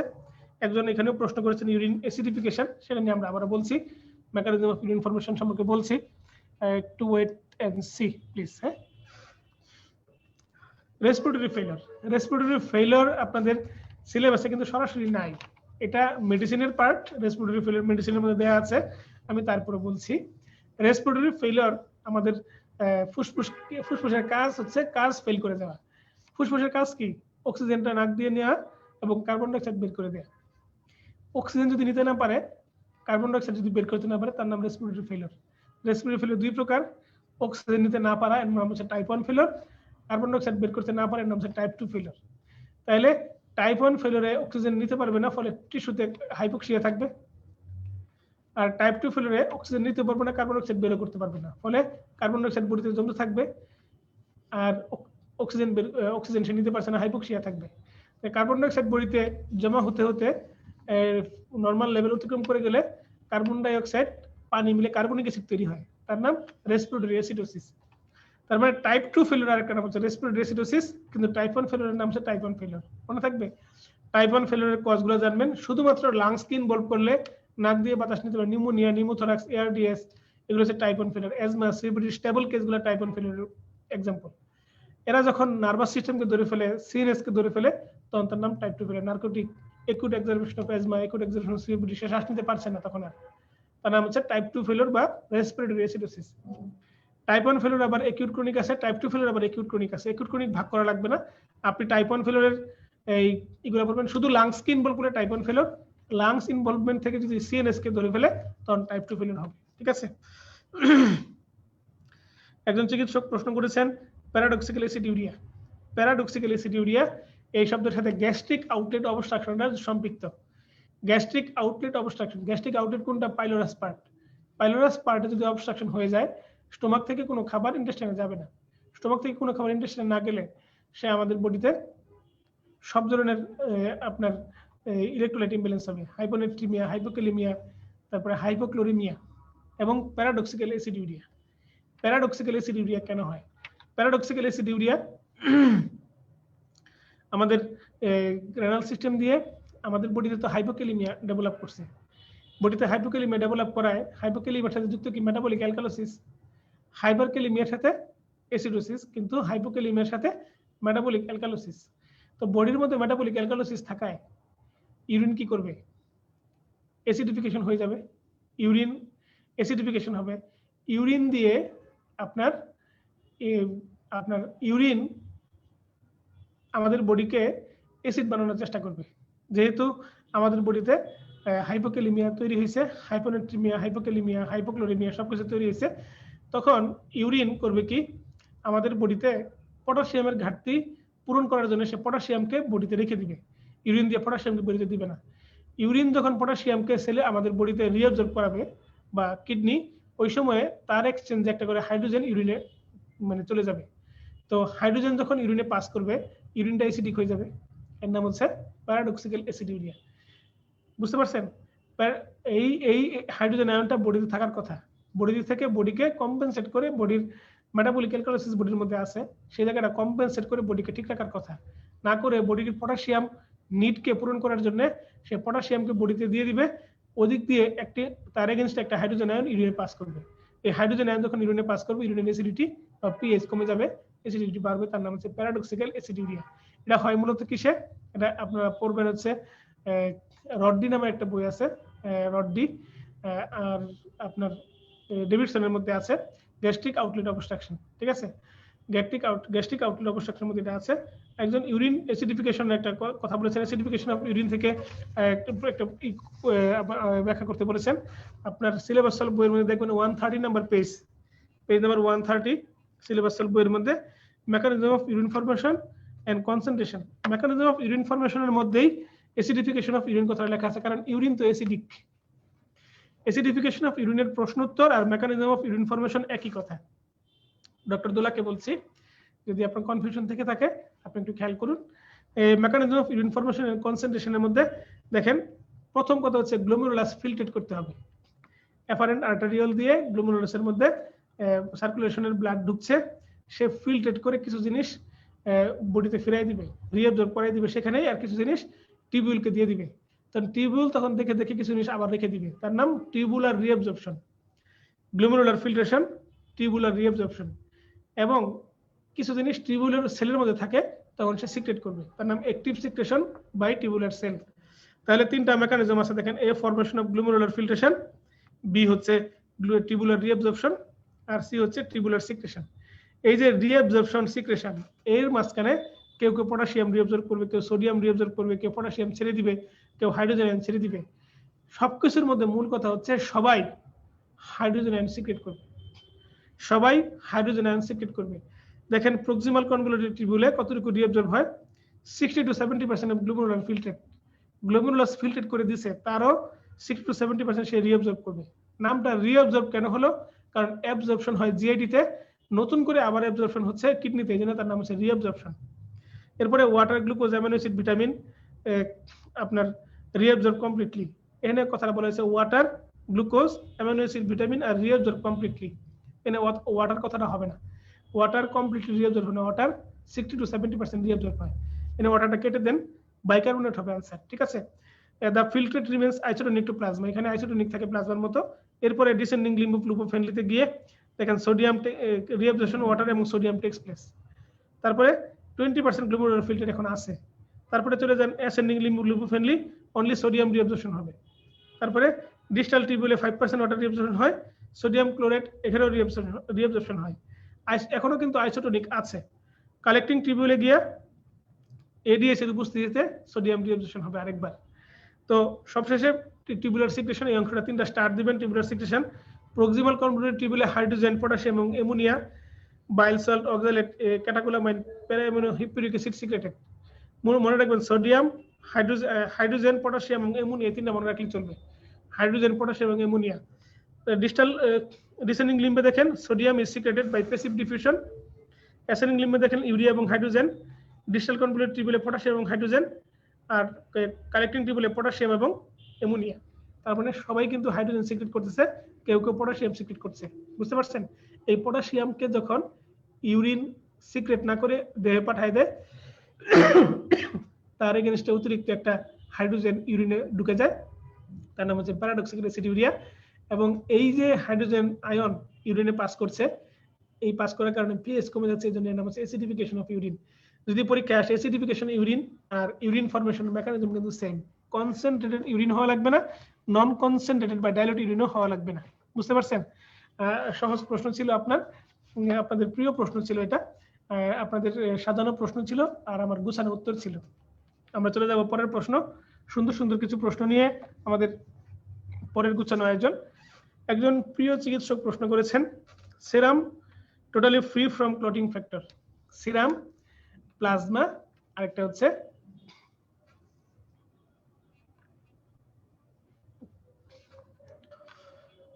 সিরাম এবং প্লাজমা কি জিনিস?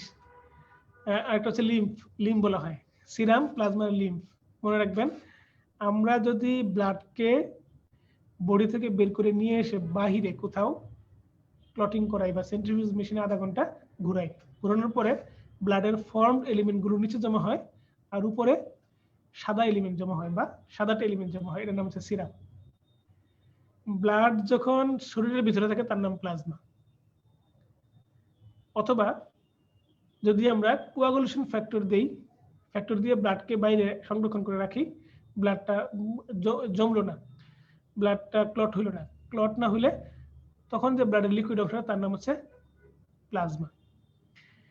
প্লাজমারই একটা অংশ সিরাম যদি সেটা বডি থেকে বের করে নিয়ে আসা হয় সেন্ট্রিফিউজ মেশিনে দেওয়ার পর সেখান থেকে যদি করা হয় আপনার আধা ঘন্টা পর তাকে আলাদা করা হয়, তখন যে জলীয় অংশটা থাকে ব্লাডের তার নাম হচ্ছে সিরাম।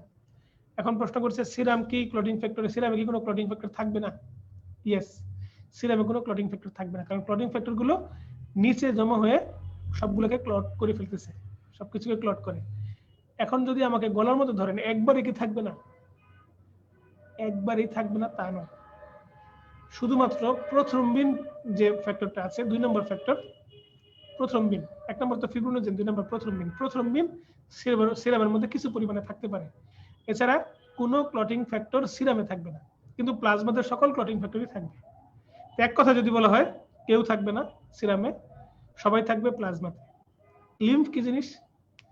লিম্ফ হচ্ছে লিম্ফোসাইটের মাধ্যমে তৈরি হওয়া আলাদা একটা সিস্টেম। টিস্যু লেভেলে গিয়ে ডাব্লিউবিসির লিম্ফোসাইট বলে আমি আলাদা থাকবো, আমি আপনাদের সাথে যাব না। ঠাই নাই ছোট সে তরি, আমারই সোনার ধানে গিয়াছে ভরি, শ্রাবণ গগন ঘিরে ঘনমেঘ ঘুরে ফিরে, শূন্য নদীর তীরে রহিন পড়ে। তাহলে লিম্ফেটিক্সের মধ্যেও কিন্তু কোনো ক্লটিং ফ্যাক্টর থাকবে না, কারণ লিম্ফেটিক্স তো আলাদা, শুধু লিম্ফোসাইটের সমন্বয়ে গঠিত সিস্টেম। সে ফ্যাট অ্যাবজর্পশন করবে এবং সে আমাদের বডির অ্যান্টিবডি সিস্টেমের সাথে সম্পৃক্ত। একজন প্রিয় চিকিৎসক প্রশ্ন করেছেন, where heme is converted to bilirubin? Heme বিলিরুবিনে কনভার্ট হয় কোথায়? হিম বিলিরুবিনে কনভার্ট হয় 3টা জায়গায়, মেইনলি হয় লিভারে, কিছু হয় স্প্লিনে, কিছু হয় বোন ম্যারোতে। তাহলে যদি পরীক্ষায় প্রশ্ন আসে আপনারা তো আনসার করতে হবে সিঙ্গেল বেস্ট, আনসার করবেন লিভারে। হিম বিলিরুবিনে কনভার্ট হয় লিভারে এসে, ঠিক আছে। Immunoglobulin G synthesized in plasma cell. Immunoglobulin G কি প্লাজমা সেলে সিনথেসাইজড হয়? আমরা এই প্রশ্নটা খুব ভালোভাবে নিচ্ছি আপনার কাছ থেকে। প্রিয় চিকিৎসক যিনি এই প্রশ্নটা করেছেন তাকে অনেক ধন্যবাদ জানাচ্ছি। আপনি লিভার ফাংশন টেস্টের মধ্যে দেখবেন একটা কথা লেখা আছে, all globulin synthesized in liver except gamma globulin. Gamma globulin মানে তো IgG। All types of globulin, immunoglobulin A, immunoglobulin M, এগুলো সবকিছু লিভারে তৈরি হয়। All types of globulin synthesized in liver except gamma globulin. এই gamma globulin প্লাজমা সেল তৈরি করে। gamma globulin প্লাজমা সেল তৈরি করে। প্লাজমা সেলের কাজ কি? অ্যান্টিবডি তৈরি করে। অ্যান্টিবডির নাম হচ্ছে gamma globulin। বুঝতে পারছেন? প্রিয় চিকিৎসক আপনাদেরকে ধন্যবাদ অসংখ্য এত সুন্দর প্রশ্ন করার জন্য। তো আমরা এখন আসি কিছু ইম্পর্টেন্ট টপিক যেটা আপনি পরীক্ষার আগের রাত্রে পড়বেন। পরীক্ষার আগের রাত্রে টপিকস নাইট বিফোর এক্সাম আপনার পড়া উচিত। ফিজিওলজি বেসিক টিস্যু থেকে mitochondria, ribosome, Golgi body, DNA এবং আরএনএ পড়ে যাবেন। আমরা এটা এতক্ষণ বলে ফেলেছি। আপনি ব্লাড এবং সিবিএস থেকে দেখেন, ক্লটিং ফ্যাক্টর সম্পর্কে খুব ভালো ধারণা নিতে হবে। ব্লাড গ্রুপিং সম্পর্কে ভালো ধারণা নেবেন, ব্লাড গ্রুপিং কোনটা প্যাটার্নালিটি টেস্ট করা হয়, এমএন সিস্টেম করা হয়, আর বাকি সবগুলো কিন্তু ব্লাড ট্রান্সমিশনের জন্য করা।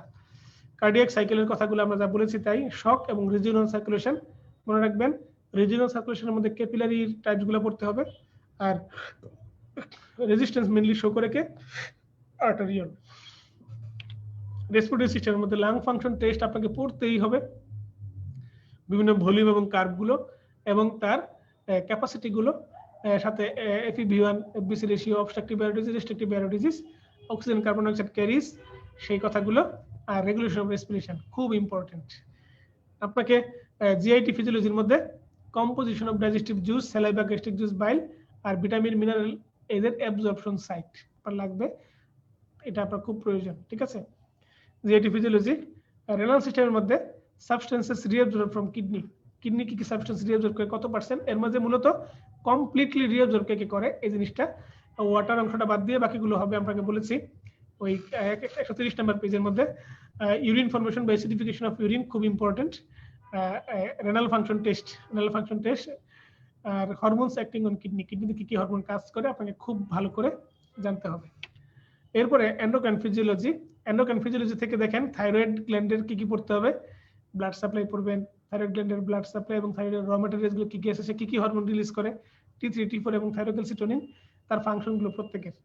এর মধ্যে মূলত T3 T4 এর ফাংশন, জিআইটির উপর ফাংশন কি, তারপরে আপনার আদার্স এন্ডোক্রাইন গ্ল্যান্ডের উপর কি ফাংশন, এগুলো পড়তে হবে। হাইপো এবং হাইপারথাইরয়েডিজমের ক্লিনিক্যাল ফিচার এবং তার হরমোনাল এসে কি পাবেন, T3 T4 কত কমবে, আর টিএসএস বাড়বে কিনা। হাইপোতে T3 T4 কমে টিএসএস বাড়ে, আর হাইপারে T3 T4 বাড়ে টিএসএস কমে।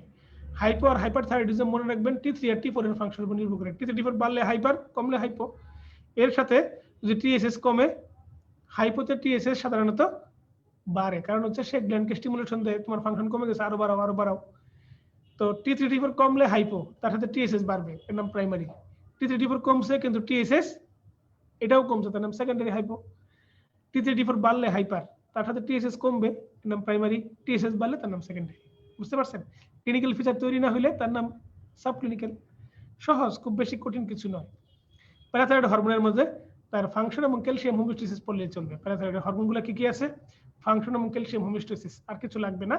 অ্যাড্রেনাল গ্ল্যান্ডের ব্লাড সাপ্লাই, তার হরমোনগুলো কি কি আছে, ফাংশন, এই অ্যাড্রেনাল গ্ল্যান্ডের হরমোনগুলো রেগুলেশন, কি কি সাবস্টেন্স তার হরমোন সিক্রেশন বাড়ায়, কি কি কমায়, ইপিনেফ্রিন এবং নরএপিনেফ্রিনের ফাংশন এবং তার তুলনামূলক একটা চিত্র আছে। ইপিনেফ্রিন কার্ডিয়াক আউটপুট বাড়ায়, নরএপিনেফ্রিন কমায়। ইপিনেফ্রিন হার্ট রেট বাড়ায়, নরএপিনেফ্রিন হার্ট রেট কমায়। ইপিনেফ্রিন পেরিফেরাল রেজিস্ট্যান্স কমায়, নরএপিনেফ্রিন পেরিফেরাল রেজিস্ট্যান্স বাড়ায়। এই যে একটা কম্পারেটিভ চিত্র, সেটুকু পড়তে হবে। প্যানক্রিয়াস থেকে তার এন্ডোক্রাইন পার্ট, মূলত ইনসুলিন, গ্লুকাগন, ডায়াবেটিস মেলাটাস, ইনসুলিনের ফাংশন মানে মেটাবলিক অ্যাকশন, আর ইনসুলিন ইনসেনসিটিভ সেল, ইনসুলিনের side effect. Insulin insensitive cell কি জিনিস? মাথার মধ্যে নিউরন, চোখের মধ্যে হচ্ছে কর্নিয়া, লেন্স এবং রেটিনা। তারপরে চলে আসেন বুকের মধ্যে আছে হার্ট, হার্টের মধ্যে আরবিসি এবং প্লাটিলেট। চলে আসেন ডান পাশে লিভার, লিভারের মধ্যে হেপাটোসাইট, বাম পাশে প্যানক্রিয়াস, প্যানক্রিয়াসের মধ্যে আছে বিটা সেল, ইন্টেস্টাইনের মধ্যে আছে এন্টারোসাইট। নিচে আসেন কিডনিতে আছে রেনাল টিউবুলার সেল অথবা নেফ্রন। তারপরে নিচে আছে ইউটেরাস, ইউটেরাসের মধ্যে প্লাসেন্টা। এই তো সিরিয়াল করে উপর থেকে নিচের দিকে আসবেন। একজন চিকিৎসক প্রশ্ন করেছেন, আমি তার প্রশ্নটা একটু নিচ্ছি। ডক্টর মাহফুজা বলেছেন, ওয়ান টেস্ট ফর হাইপো আর হাইপারথাইরয়েড যদি বলে কোনটা হবে sir? Thank you so much doctor Mahfuza, আপনাকে এই সুন্দর একটি প্রশ্ন করেছেন। খুব বেসিক একটা প্রশ্ন ছিল। একটা যদি বলে টিএসএস করবো আমরা। হাইপো হাইপারের ক্ষেত্রে যদি একটা বলা হয় তখন আমরা টিএসএস করব, ঠিক আছে? এখন আপনার বাড়লে হাইপো আর কমলে হাইপার, ঠিক আছে? একটা টেস্ট বলে TSS. Thank you so much doctor Mahfuza আপনাকে। তারপরে আসেন প্যানক্রিয়াস থেকে আমরা চলে যাই ওভারিয়ান টেস্টিস। ওভারিয়ান টেস্টের মধ্যে ইস্ট্রোজেন প্রজেস্টেরন ফাংশন পড়বেন, অ্যামিনোরিয়া, গাইনেকোমেশিয়া, ইনফার্টিলিটির ফাংশন পড়বেন, আর অক্সিটোসিনের ফাংশন পড়তে হবে। ইস্ট্রোজেন প্রজেস্টেরন, অ্যামিনোরিয়া, গাইনেকোমেশিয়া, ইনফার্টিলিটির কজ, আর অক্সিটোসিনের ফাংশন পড়তে হবে।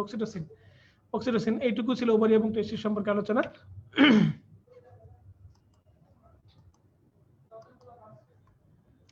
নার্ভাস সিস্টেমের মধ্যে basal ganglia, internal capsule, thalamus, hypothalamus আর লিম্বিক সিস্টেম, এই পাঁচটা অর্গানের ফাংশন। আর ভিজুয়াল অ্যাকোমোডেশন এবং অডিটরি পাথওয়ে একদম ঝাড়া মুখস্থ, এখানে আর বাড়তি কিছু আমরা বলবো না। তো এই ফিজিওলজি থেকে এইটুকু আপনি পরীক্ষার আগের রাত্রে আপনি দেখে যাবেন। আপনার এইটুকু পড়তে হয়তো 2 থেকে 2.5 ঘন্টা সময় লাগবে, কিন্তু আপনি কনফিডেন্সের একটা তুঙ্গস্পর্শী লেভেলে থাকবেন। তো আমাদের আজকের যে আলোচনাটুকু হলো, আমরা আপনাকে আগের 39 BCS এর প্রশ্ন দেখিয়েছি। 42তম BCS এই প্রশ্নগুলো হেল্প করবে। আপনি সেই প্রশ্নগুলো আবার দেখবেন, প্রশ্নের টপিকগুলো আবার একদম ঝাড়া মুখস্থ করবেন, ঝরঝরে করবেন।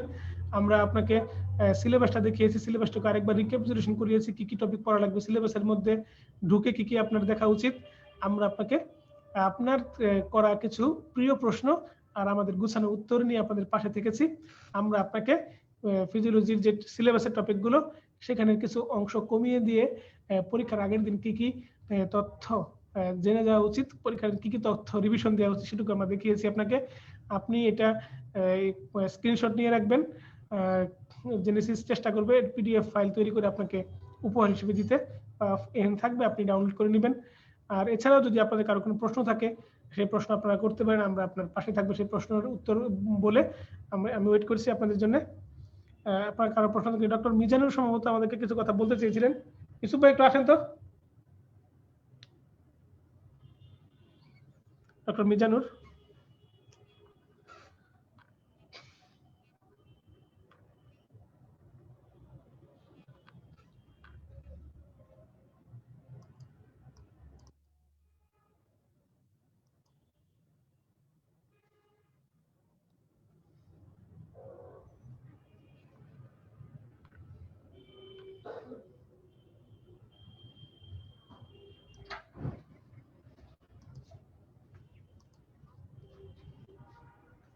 দেখেন তো একজন প্রশ্ন করতে চাইছে, হাত তুলছিল আর কি। স্যার এই যে এখানে শুরু করছি।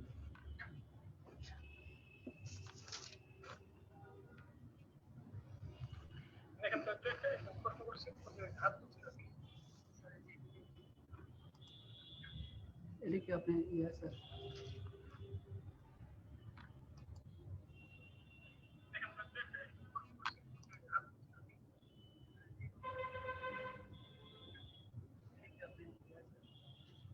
এই কয়েকটাই? হ্যাঁ আচ্ছা, আমাদের এখানে ডক্টর হাসান তারেক আকাশ সালাম দিয়েছেন। হাসান তারেক আকাশ রিপ্লাই টু হাবিবা। আচ্ছা যাই হোক, আমরা স্কিপ করে যাই। তারপরে দেখি আমাদের এখানে ডক্টর হাসান তারেক আকাশ সালাম দিয়েছেন। হাসান তারেক আকাশ রিপ্লাই টু হাবিবা। কোন সাউন্ড একটু কমাই দিন। আচ্ছা যাই হোক, আমরা স্কিপ করে যাই। তারপরে দেখি আমাদের এখানে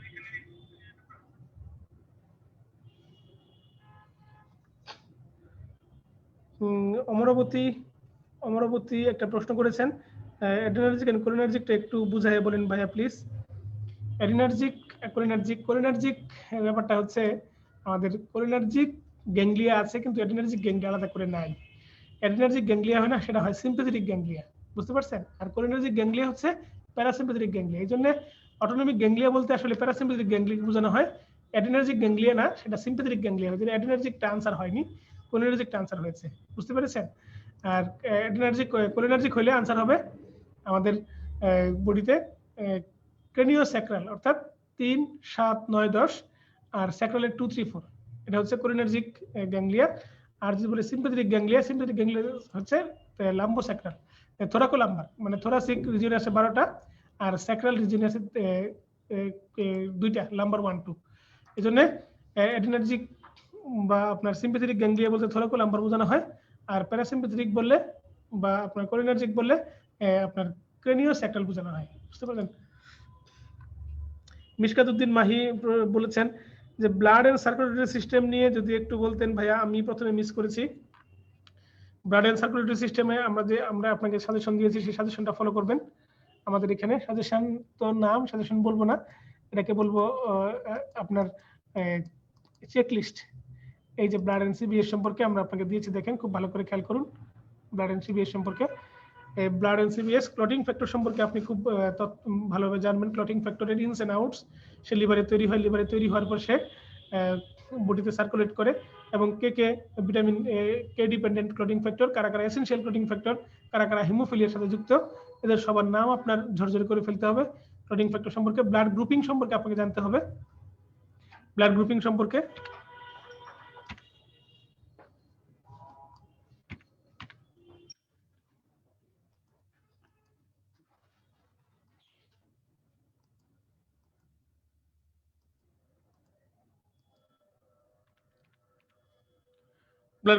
আপনাকে জানতে হবে। ব্লাড গ্রুপিং এর মধ্যে এমএন সিস্টেমটাকে করা হয় প্যাটার্নিটি টেস্টের জন্য, আর আপনার ডাফি ব্লাড গ্রুপ, তারপরে আপনার এবিও ব্লাড গ্রুপ, তারপরে আপনার ছোট ছোট ব্লাড গ্রুপগুলো, সেগুলো করা হয় ব্লাড ট্রান্সমিশন পারপাসে। তো ব্লাড ট্রান্সমিশন রিঅ্যাকশনটা এখানে পড়ে ফেলতে হবে, সাথে সাথে blood grouping plus blood transmission reaction দুটো পড়ে ফেলতে হবে। পরে আপনার একদম মানে ঝরঝরে করে ফেলতে হবে। ব্লাড ট্রান্সমিশন রিঅ্যাকশন দুই রকমের, একটা হচ্ছে মেসিভ ব্লাড ট্রান্সমিশন, আর একটা হচ্ছে মিসম্যাচড ব্লাড ট্রান্সমিশন, ঠিক আছে? কার্ডিয়াক সাইকেল থেকে পড়বেন 3টা কথা। কি করছেন? কার্ডিয়াক সাইকেল থেকে দেখাচ্ছেন? আচ্ছা আচ্ছা, ঠিক আছে। কার্ডিয়াক সাইকেল থেকে পড়বেন 3টা কথা। একটা হচ্ছে কার্ডিয়াক সাইকেলের টাইমিং গুলো, তারপরে তার হার্ট সাউন্ড গুলো পড়বেন, এবং কার্ডিয়াক সাইকেলের সাথে তার আপনার যে ইসিজি চেঞ্জ, পি ওয়েভটা কখন তৈরি হচ্ছে, কিউআরএসটা কখন তৈরি হচ্ছে, টি ওয়েভটা কখন তৈরি হচ্ছে সেটা। তারপরে শকের মধ্যে আপনার শকের টাইপস গুলো পড়বেন, কোন শকে কি কি চেঞ্জ হয় সেটা পড়বেন, এবং কজ পড়বেন। শক থেকে পরীক্ষা প্রশ্ন আসে। রিজিওনাল সার্কুলেশনের মধ্যে গতবার আসছিল পেরিফেরাল রেজিস্ট্যান্স মেইনলি কে শো করে, এবার আসবে ক্যাপিলারি থেকে প্রশ্ন আসবে, সম্ভাবনা বেশি ক্যাপিলারি থেকে প্রশ্ন। তাই আপনার রিজিওনাল সার্কুলেশনটা খুব ভালো করে আপনি জানবেন, ঠিক আছে? এটা আচ্ছা দিছি। তাহলে আমরা যাই আরো কারো প্রশ্ন থাকলে আমরা সেখানে যাই।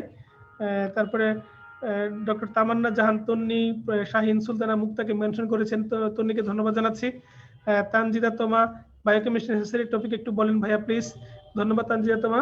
ব্লাড অ্যান্ড হেমাটোলজি থেকে কি কি পড়তে হবে এটা আরেকবার বলার প্রয়োজন আছে? আমি একটু আগে তো বললাম, আপনি একটু পাশে গিয়ে পেয়ে যাবেন। আর প্রিয় চিকিৎসক যিনি blood and circulatory system Mishkatuddin Mahi, আমাদের আজকের আলোচনার লাইভ সেশনের শুরুতে গেলে আপনি এটা পেয়ে যাবেন। আবারও আপনাকে ভালোবেসে আমরা আবারও বলেছি, আপনি আবারও পিছনে টেনে দেখে নেবেন পারবেন। পিছু ফিরে তাকালাম, চোখে চোখ রাখলাম, ফিরে যাবো আশা ছিল, ডাকবেই ভাবলাম। তো আমার মনে হয় তানজিদা তোমা ব্লাড অ্যান্ড হেমাটোলজি থেকে কি কি পড়তে হবে আপনি অলরেডি পেয়ে গেছেন। মেকেলস ডায়াবেটিকুলাম, এটা তো আপনার নিশ্চয়ই নাম না, এটা একটা ফেক আইডি। তো clotting disorder and bleeding disorder কিভাবে পড়বো স্যার? অনেক ধন্যবাদ। এটা নিয়ে আসলে ডেভিডসন ভিত্তিক একটা ক্লাস হবে, ক্লিনিক্যাল ক্লাস। এটা আমার যেহেতু ফিজিওলজি একটু লিমিটেড টপিক, বেশি ক্লামজি করলে আপনার পড়তে ইচ্ছা করবে না, ভালো লাগবে না। ফিজিওলজিতে আমরা এই টপিকটুকু স্কিপ করে যাই। আপনার প্রতি ভালোবাসা প্রদর্শন করছি। মেকেলস ডায়াবেটিকুলাম খুব দ্রুত অপারেশনটা করায় ফেলেন। মেকেলস ডায়াবেটিকুলাম থাকলে পরে আলসার হবে, ইন্টেস্টাইনাল অবস্ট্রাকশন হবে, সে অনেক ঝামেলা। আপনি আসেন। মেকেলস ডায়াবেটিকুলাম আরেকটা প্রশ্ন, কোথায় ব্লিডিং টাইম বাড়ে, ক্লটিং টাইম বাড়ে, কমে, কিভাবে মনে রাখবো? হ্যাঁ, ব্লিডিং টাইম, ক্লটিং টাইম আপনার ব্লিডিং টাইমের সাথে সম্পর্কিত, আপনার ক্লটিং টাইমের সাথে সম্পর্কিত ব্যাপার হচ্ছে যে ফ্যাক্টরগুলোর কম বেশি হলে ক্লটিং টাইম, কম হলে ক্লটিং টাইম বাড়বে। ফ্যাক্টরের সাথে সম্পর্কিত ডিজিজ হচ্ছে হেমোফিলিয়া, ফ্যাক্টরের সাথে সম্পর্কিত ডিজিজ হচ্ছে ভিটামিন কে ডেফিসিয়েন্সি, হেমোফিলিয়া এ, হেমোফিলিয়া বি, এগুলাতে আপনার ক্লটিং টাইম বাড়বে। কিন্তু থ্যালাসেমিয়া, তারপরে আপনার যে আছে প্লাটিলেট ডিসফাংশন, এগুলোর সাথে সম্পর্কিত হচ্ছে ব্লিডিং টাইম। প্লাটিলেটের সাথে সম্পর্কিত হচ্ছে ব্লিডিং টাইম, বুঝতে পারছেন? তো ডিআইসিতে আপনার ক্লটিং টাইম কম বাড়ার ব্যাপার স্যাপার আছে। কিন্তু প্লাটিলেট ডিসঅর্ডার, প্লাটিলেট কমে গেলে, ডেঙ্গু, প্লাটিলেট যদি কমে যায় অন্য কোনো কারণে, সেটা হচ্ছে কি ইডিওপ্যাথিক থ্রম্বোসাইটোপেনিক পারপুরা, এগুলোতে ব্লিডিং টাইম বাড়বে। প্লাটিলেটের সাথে সম্পর্কিত ডিজিজগুলোতে আপনার ব্লিডিং টাইম বাড়বে, আর ক্লটিং ফ্যাক্টরের সাথে সম্পর্কিত ডিজিজগুলোতে ক্লটিং টাইম কমবে, বুঝতে পারছেন? ক্লটিং টাইম বাড়বে। ক্লটিং টাইম যদি বেড়ে যায় ব্লাড ক্লটিং হবে দেরিতে। কথাটা আমি আপনাকে শর্টকাটে বললাম, এখানে আরো বলার সুযোগ আমাদের আছে। তো এছাড়া যদি কারো কোনো প্রশ্ন না থাকে, আমরা আপাতত আমাদের আজকের আলোচনা ক্লোজ করতে চাই। সবশেষে সবার প্রতি শুভেচ্ছা, শুভকামনা জানাচ্ছি। মিজানুর রহমান নামে একজন ডক্টর, উনি মানে হাত তুলেছিলেন প্রশ্ন করার জন্য। আপনি কি কথা বলতে চান ডক্টর মিজানুর রহমান? আপনি কি কথা বলতে চান? আচ্ছা, প্রশ্ন তো আমি সবাইকে আবারও ধন্যবাদ জানাচ্ছি। Doctor Sumit, doctor Mahfuza, doctor Firoz Kabir, doctor Dola, doctor সিআর2, যারা আমাদের সাথে চ্যাট বক্সে যুক্ত থেকে আমাদেরকে, ডক্টর আহসান হক শুভ আমাদের চ্যাট বক্সে যুক্ত থেকে, ডক্টর সাবিলা আক্তার আমাদেরকে উৎসাহিত করেছেন। এই জন্য সবাইকে প্রাণবন্ত শুভেচ্ছা জানাচ্ছি। আপনার সামনের দিনগুলো ঝামেলাহীন কাটুক। 26 তারিখের পরীক্ষা আপনি ডক্টর বাদনকেও ধন্যবাদ জানাচ্ছি। ডক্টর বাদন সুন্দর আমাদেরকে গাইড করেছেন। সবাইকে ধন্যবাদ জানিয়ে আমি আমাদের কথা এখানে শেষ করতে চাই এবং সবাইকে ধন্যবাদ জানিয়ে আমাদের আজকের টপিকের এখানে সমাপ্তি ঘোষণা করতে চাই। এছাড়া যদি কারো কোনো প্রশ্ন থাকে, কারো কোনো থাকে, আপনার কথা বলার মতো থাকে, তারা আমাদেরকে ইনবক্সে নক করবেন, রেজিস্টার পেজে প্রশ্ন করে রাখবেন, আমরা সেই প্রশ্নের উত্তর দিব। আমরা ইয়েতে এসে মোবাইল থেকে ঢুকে উত্তর দিব। সিআর2কে ধন্যবাদ জানাচ্ছি, স্বাগতম জানাচ্ছি। আহসানুল হক শুভকে স্বাগতম জানাচ্ছি আমাকে ধন্যবাদ দেওয়ার জন্য। তারপরে তারিনা তাবাসসুম মৌকে ধন্যবাদ জানাচ্ছি। সুমিত কুমার মিস্ত্রিকে ধন্যবাদ জানাচ্ছি। সবাইকে ধন্যবাদ জানিয়ে আজকের এই প্রেজেন্টেশন এখানে সমাপ্তি ঘোষণা করছি। আবারও নিশ্চয়ই দেখা হবে ইনশাআল্লাহ খুব দ্রুত এবং সুন্দর সময়। আসসালামু আলাইকুম।